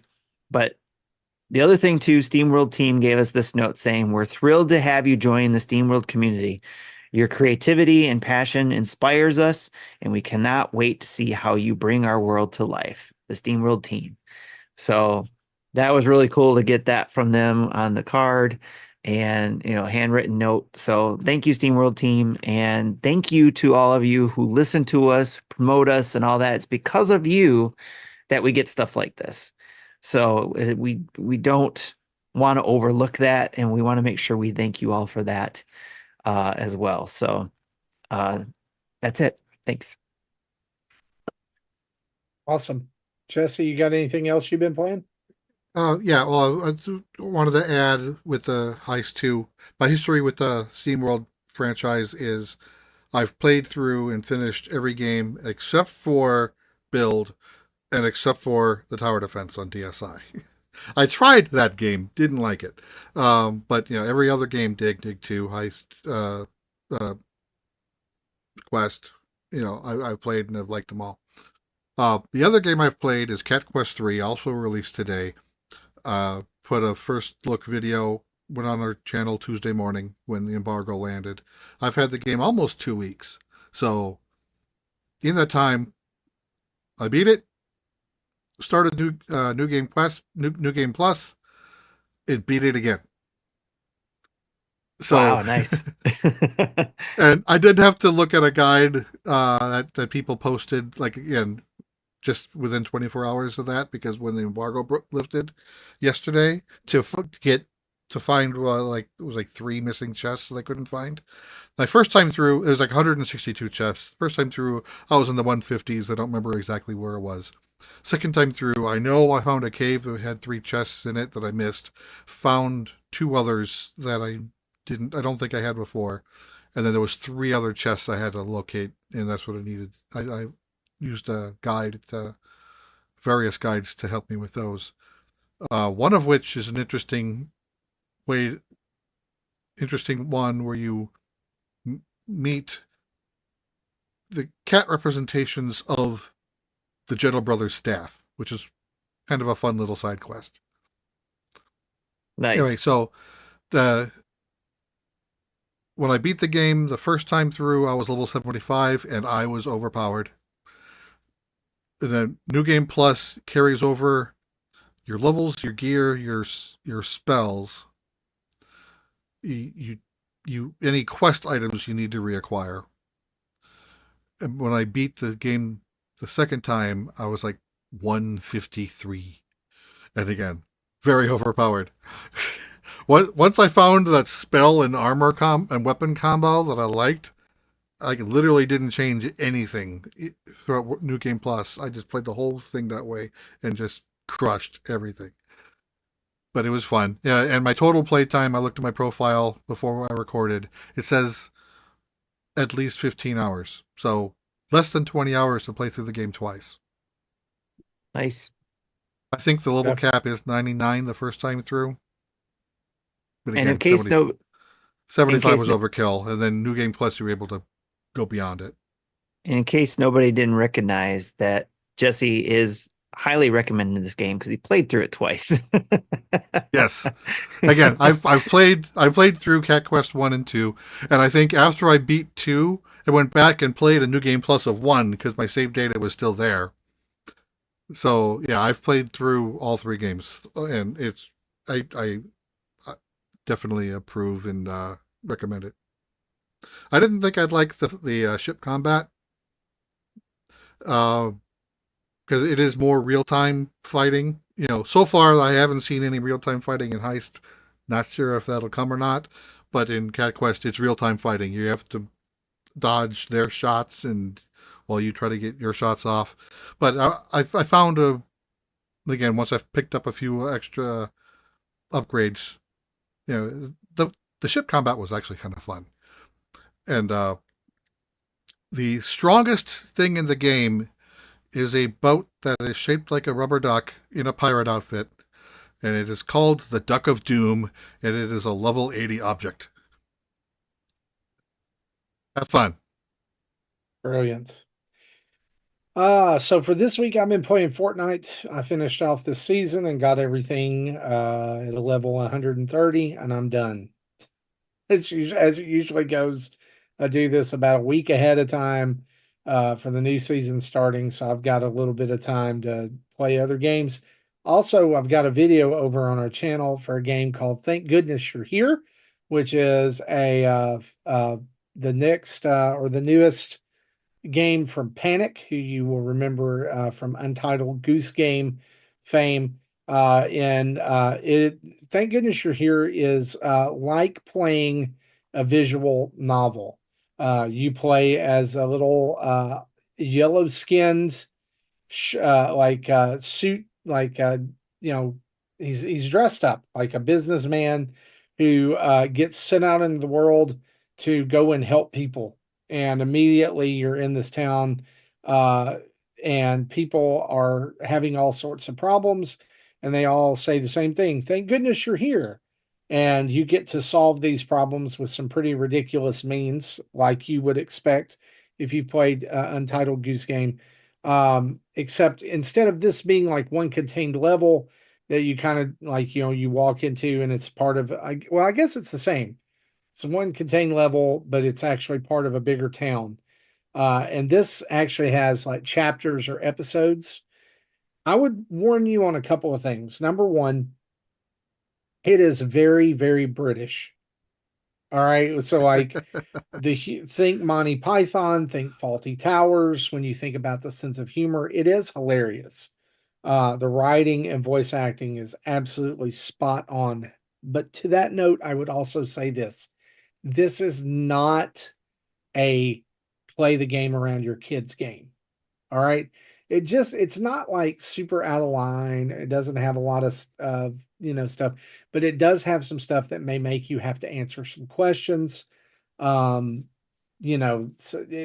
dialogue and via some other things as well. I won't spoil anything, but definitely a game to play after the kids are in bed, but I recommend it. It's a fairly short game. I think 5-6 hours tops.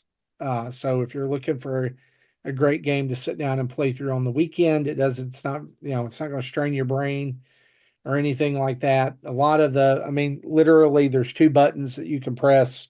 One of them punches and one of them jumps. And you're just this little midget guy running around punching people in their kneecaps and finding out how to help them. And yeah, John Wall talked about this game in his latest podcast, and he said he had nothing but good things to say about it. Also said it's very British, and I remember liking Monty Python, so this is something I might. Then you need to check this out. Yeah, he said it might even be 2 hours. I don't know how. Yeah, I can see that. I mean, it depends on how quick you are about things. Yeah. So I think this might be something I pick up this weekend to give it a go. If you're like somebody who goes around and thoroughly investigates everything like on the screen, then it probably takes you longer. But if you're quick to figure it out and you're point A to point B, it may be close to 2-3 hours. Absolutely. So you can go check out our first look video where I play like the first 20-30 minutes of it and see if it's for you. Yeah. So the I'll plug John's podcast. It's the oh no, it just escaped my mind. Midlife Side Quest. Midlife Side Quest. Yes. He does about a 15-minute episode every Thursday morning. Yeah. And hey, shout out to John. We're so glad he's feeling better and back at it. He had a couple of scary episodes in the hospital, and it's good to see him producing content again. So you definitely go check out Midlife Side Quest each Thursday morning. Now, let's turn on the community spotlights.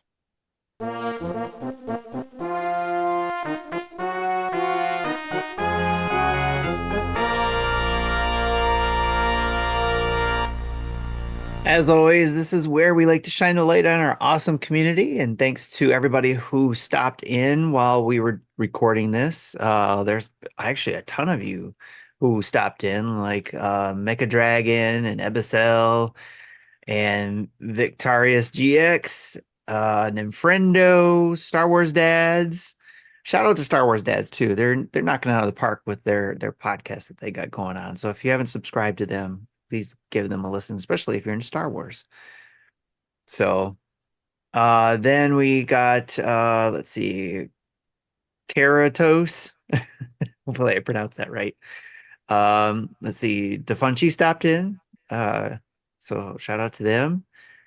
And I apologize if I missed you. I scrolled through that pretty quickly, but as always, we appreciate our community for coming in and watching, especially today because we had some technical difficulties going on with the show where we couldn't stream to all of our usual channels. We could only stream on YouTube today. So thank you for all those who were able to find us and come join us over here. Just a reminder on some of the events and contests. Again, just remember to, on our streams, to follow us on Twitch, YouTube, Facebook, and Twitter. Subscribe to us, get notifications if you want to see any of those impromptu live Let's Plays or first looks that we do. In fact, I'm hoping to be able to do some live streaming of SteamWorld Heist 2 this weekend. So if you want to see that, if you want to hang out with me while I do that, make sure you get those notifications turned on in one of those areas. If you want to watch any of us when we're going to do those things, do the notifications so that you get notified when any of us go live. Like sometimes we do Friday night or Saturday night NSOs. So those are usually around the second Friday or second Saturday of the month around 10 p.m. Eastern, but they flip-flop between Friday or Saturday depending on everybody who's participating and their availability. So again, turn on notifications if you want to be a part of that, because you can also play with us in a lot of those situations too. We try to play games where we can get at least, multiplayer games going, or even if we play something that's only a few people, we'll eventually end off on a high note like Mario Kart or something. So come play along. You can come join us in our Discord or in stream and hang out with us and do that. And also don't forget, if you subscribe to us on Patreon or Twitch, you have access to our Discord, so you can have access to all of these things, as well as the table, which happens every third Friday of the month at 10 p.m. Eastern, where we all get together in the community and just chit chat about everything. It's not recorded. It's not streamed. It's just us hanging out in Discord, Almost like a Dad's After Dark table event, if you will. So shout out to them because we kind of do that too. We're not recorded, so people can talk as freely as they want. And I ask questions that they might not normally be able to ask if we're streaming it. So again, every third Friday of the month at 10 p.m. If you're a Patreon or Twitch subscriber, you get access to our Discord for that. And then also, of course, you'll have access to prizes and giveaways that we have. So stay tuned to that as well, because we'll certainly have some more things, especially from our friends over at Cracked, because we have some items to give away there, like 2 Nitro Deck Pluses to give away soon. So stay tuned for that. Whether that be either through our Extra Life or through just being a member, you never know. So stay tuned for that. Now we'll go on to some of those questions we have. I read the Shinedown one from Patreon about, finally being a dad. So Shinedown, congratulations on that. But now let's go to our questions that we got from Discord. CDub5298 asks, what is a game that was highly recommended to you but didn't live up to the hype or was just awful? All right, hot take moment here. All right. Horizon Zero Dawn. Okay. I just can't play it. I don't know. Not your cup of tea. I have tried and tried and tried. I've started that game from the beginning like 5 times. And I think the combat is terrible. I don't want to use all that. Interesting take. Yeah. Those gadgets. I don't care. Just let me shoot things and hit things. And that's it. I think the story is interesting. I think the world is interesting. I just don't like the way the game plays. Okay. It's a good hot take. Send your emails to Justin. Yep. Jesse, how about you? Well, pretty much if anyone tells me any first-person shooter, no, like including Metroid Prime, I've not been able to play any Metroid Prime games. Another one is like Watch Dogs. Okay. I tried playing that one. Didn't work for me. And I think the one that would disappointed me the most, like on paper, it sounded like something that I would really like, but this Monster Hunter back on Wii. Oh yeah, okay. Yeah, it was really convoluted and the tutorial was awful, and when the default weapon clips through your default body, I'm like, okay, things aren't quite right here. Yeah. I can understand late game stuff being clipping through, but this is like the tutorial weapon with the tutorial gear, and you're already having clipping. I'm like, that bothered me. Yeah, I could see that. Well, this is a great question. Thanks, C-Dub, for that. So good answers there. What about for you? I couldn't think of one, so that's why I was just going to move on. Okay. I couldn't think of one really. It's like nothing that came to mind for me. So, Ryan asks, "What are your favorite games for family game night? Recently played Super Mario Party free play mini games, and it was fun." Jackbox and Boomerang Foo. Boomerang Foo for us too, definitely. Yeah, we're gonna say we normally don't do video games on family game night. We normally do more board game, card game, Rummy Cube. Nice. We tried doing Jackbox games, but people got sick of them. So I literally haven't played a Jackbox game since 9, maybe 8. I think I played 9 once. No, I don't think I played 9 either. I own 9 and 10. Never played them. We actually did a lot the family version of Cards Against Humanity. That we have a lot of fun with that one too. It's one of our favorite ones we go to. Just the goofiness of it all. We're feeling silly and slap happy. That's a really good game go to. All right, next question is from Beer Cerveza. It appears that Fortnite is going to release future Battle Pass exclusive items 18 months after a season ends in the item shop. What are your thoughts? Is this a slap on the face of loyal Battle Pass subscribers? So I've been reading up on this. A couple of things to note from this. None of the past Battle Pass, I guess like the ones that you think of, like Vader, Tomb Raider, things like that, none of that is going to be included in this. Kratos was a Battle Pass. He was Optimus Prime is be a great example of that. So it's going to beginning with this coming season or the next chapter after this is when this will start. Number two, one of the reasons that they're doing this is that there are now iconic characters that are in other IP that are locked behind a battle pass that will never be released outside of a variant in Fortnite. Like Vader will never be released in the way that he was originally seen. Deadpool. While recently there is a Deadpool skin in the item shop right now, it's like a cell shaded different Deadpool than was offered way back when. I really don't mind this because I think that Fortnite has come to be like the ultimate metaverse for IP, like for them to cross over. Where I think that the reason that they're doing this is because there's a very strategic reason they're doing this, and that is Saturday they will host like a live press conference or kind of thing that goes along with D23, which is the big Disney convention or Disney presentation that's going on right now, in which they will outline plans for Disney and Epic to work together. All right. It's very well known that Disney is building a hub along with Epic for all things Disney in Fortnite. So if Mickey Mouse is part of a battle pass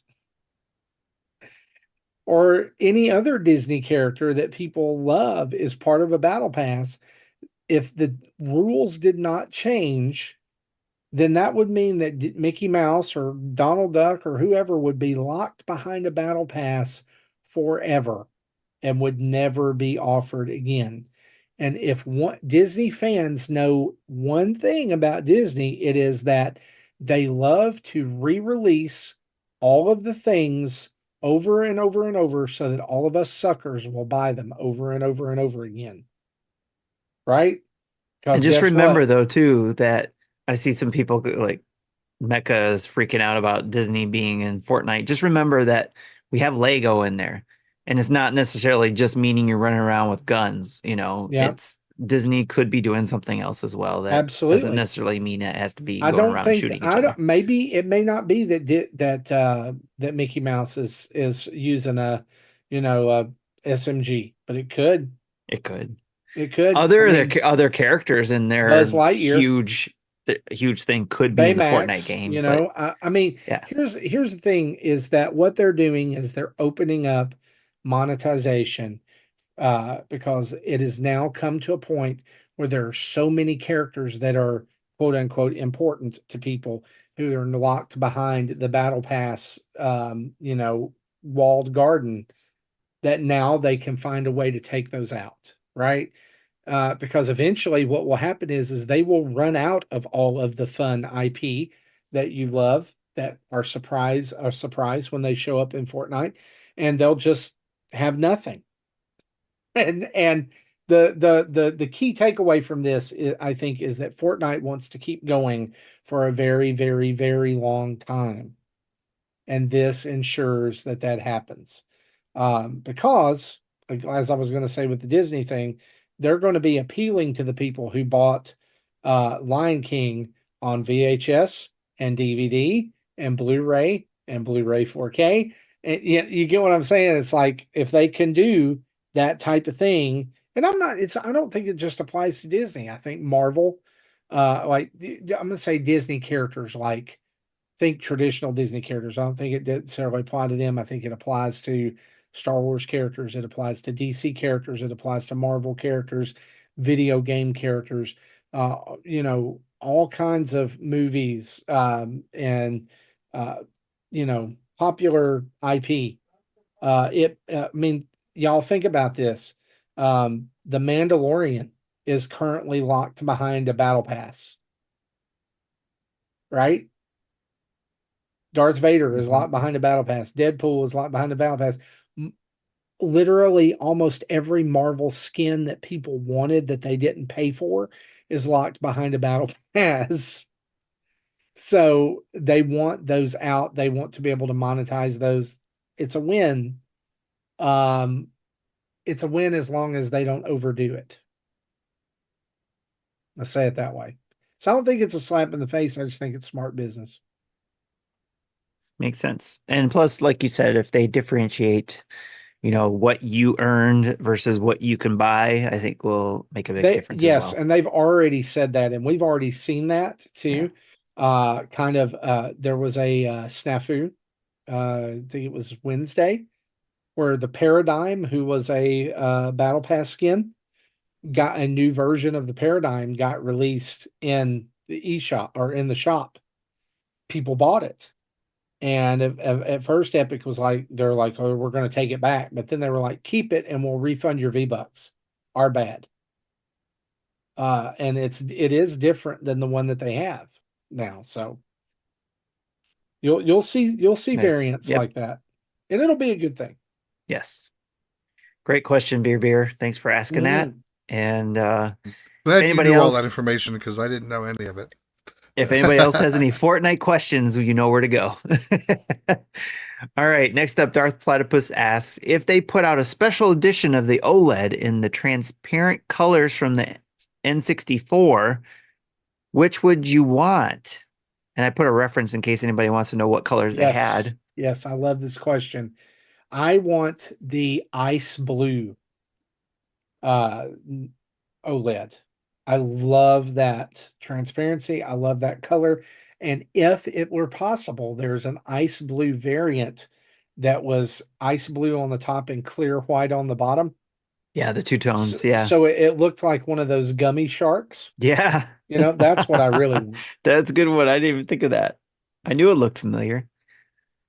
I had a couple of them that I mentioned in the Discord. I'll mention it here too. When he asked this question, I had to answer it with visuals. They had the purple one. I was like, I have to have that purple one. But if they also had the two-tone of orange with black on the bottom, I said if they did that for Metroid Prime 4, made that a special edition for that, that would be my number one. Mm-hmm. Yeah. So, because it totally looks like a Samus thing. So how about you, Jesse? Would you get one? I don't think I would be at a whole new Switch for it, but if they released like Joy-Con in that style, I would bounce on it. Or a Pro controller.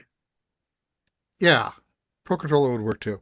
So looking through the website you listed, and the one I like the most is kind of like a transparent gray with the solid white bottom. Yes, it was a Japanese only 30th anniversary edition. Nice. Very cool. I posted it in the chat for anybody who's watching live in case you guys want to look at it yourself, the website that we were referencing, and then let us know in the chat which one you would pick. I didn't realize there were that many Nintendo 64 variants. Right. Well, it was different countries too. A lot of them were Japan only, and yeah. And then if you're watching this or listening to this later, if you leave a comment or comment in our Discord about the episode, let us know what color you would pick too. That would be pretty cool. One thing I forgot about is that there was like the Hey You Pikachu model that was in 3 different colors. Yeah, but I'd only ever seen one of them. I didn't know there was an orange and yellow one. Yeah, I thought there was only one too. Also, never realized that was an actually different body to it wasn't just Pikachu slapped on top of a Nintendo 64. Had to remold the entire Oh yeah, they had to do a new housing. mold. Nintendo and their stuff at that time. Could you imagine if they put a mold of Pikachu on the back of a Switch instead of the paint job? It was like just this mold of Hope you don't want to dock this. right. Maybe a Switch Lite. There we go. Great question, Darth Platypus. Love those kind of questions.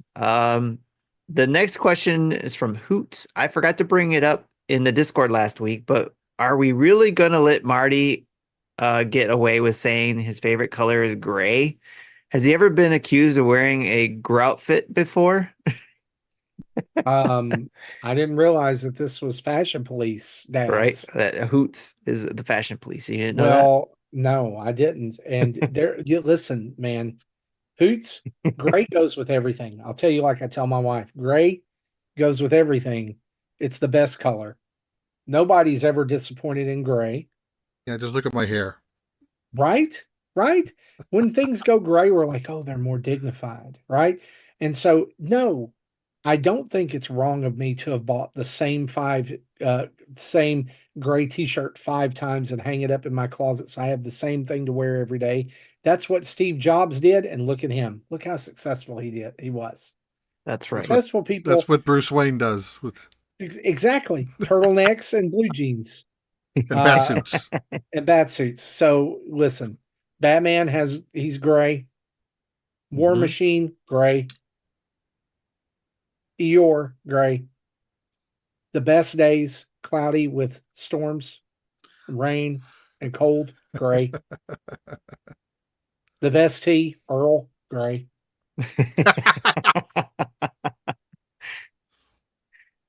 So I think you've made your point, Marty. I do not. Now I will say that I do not have a grout fit.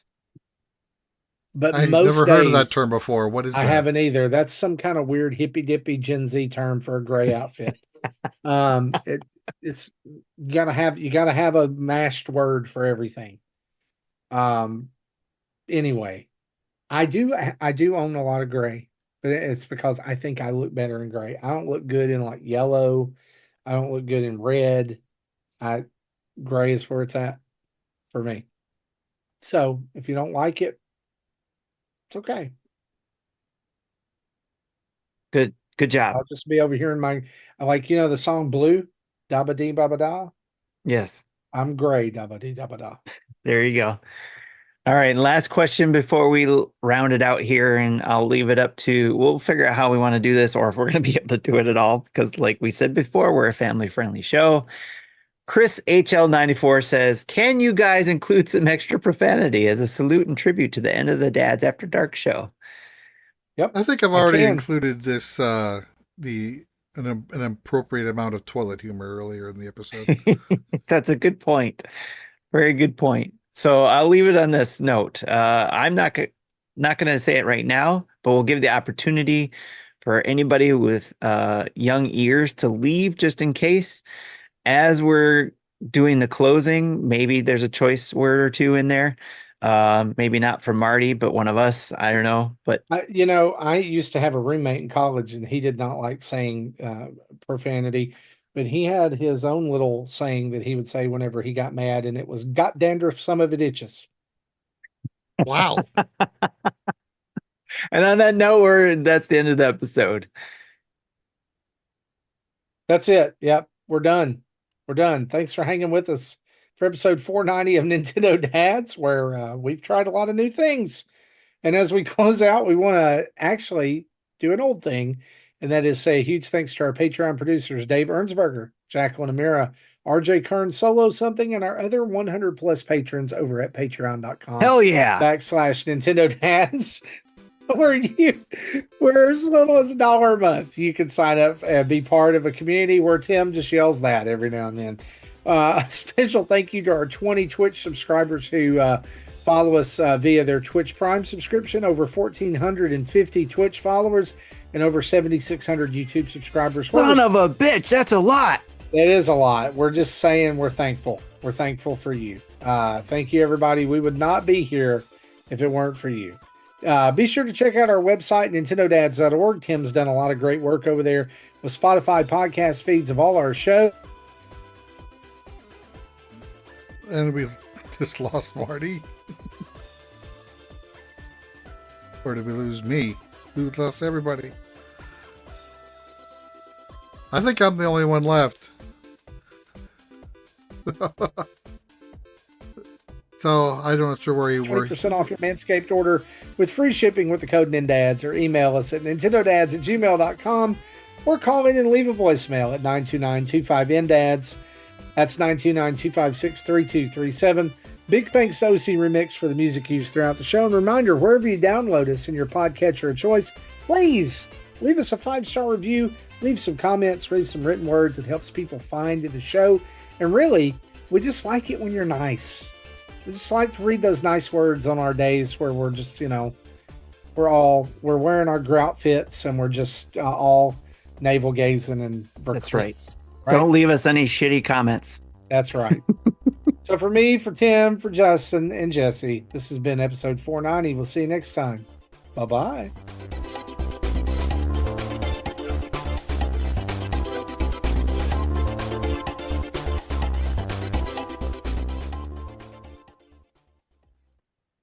Thank you for listening to Nintendo Dads. Please understand. Damn technology.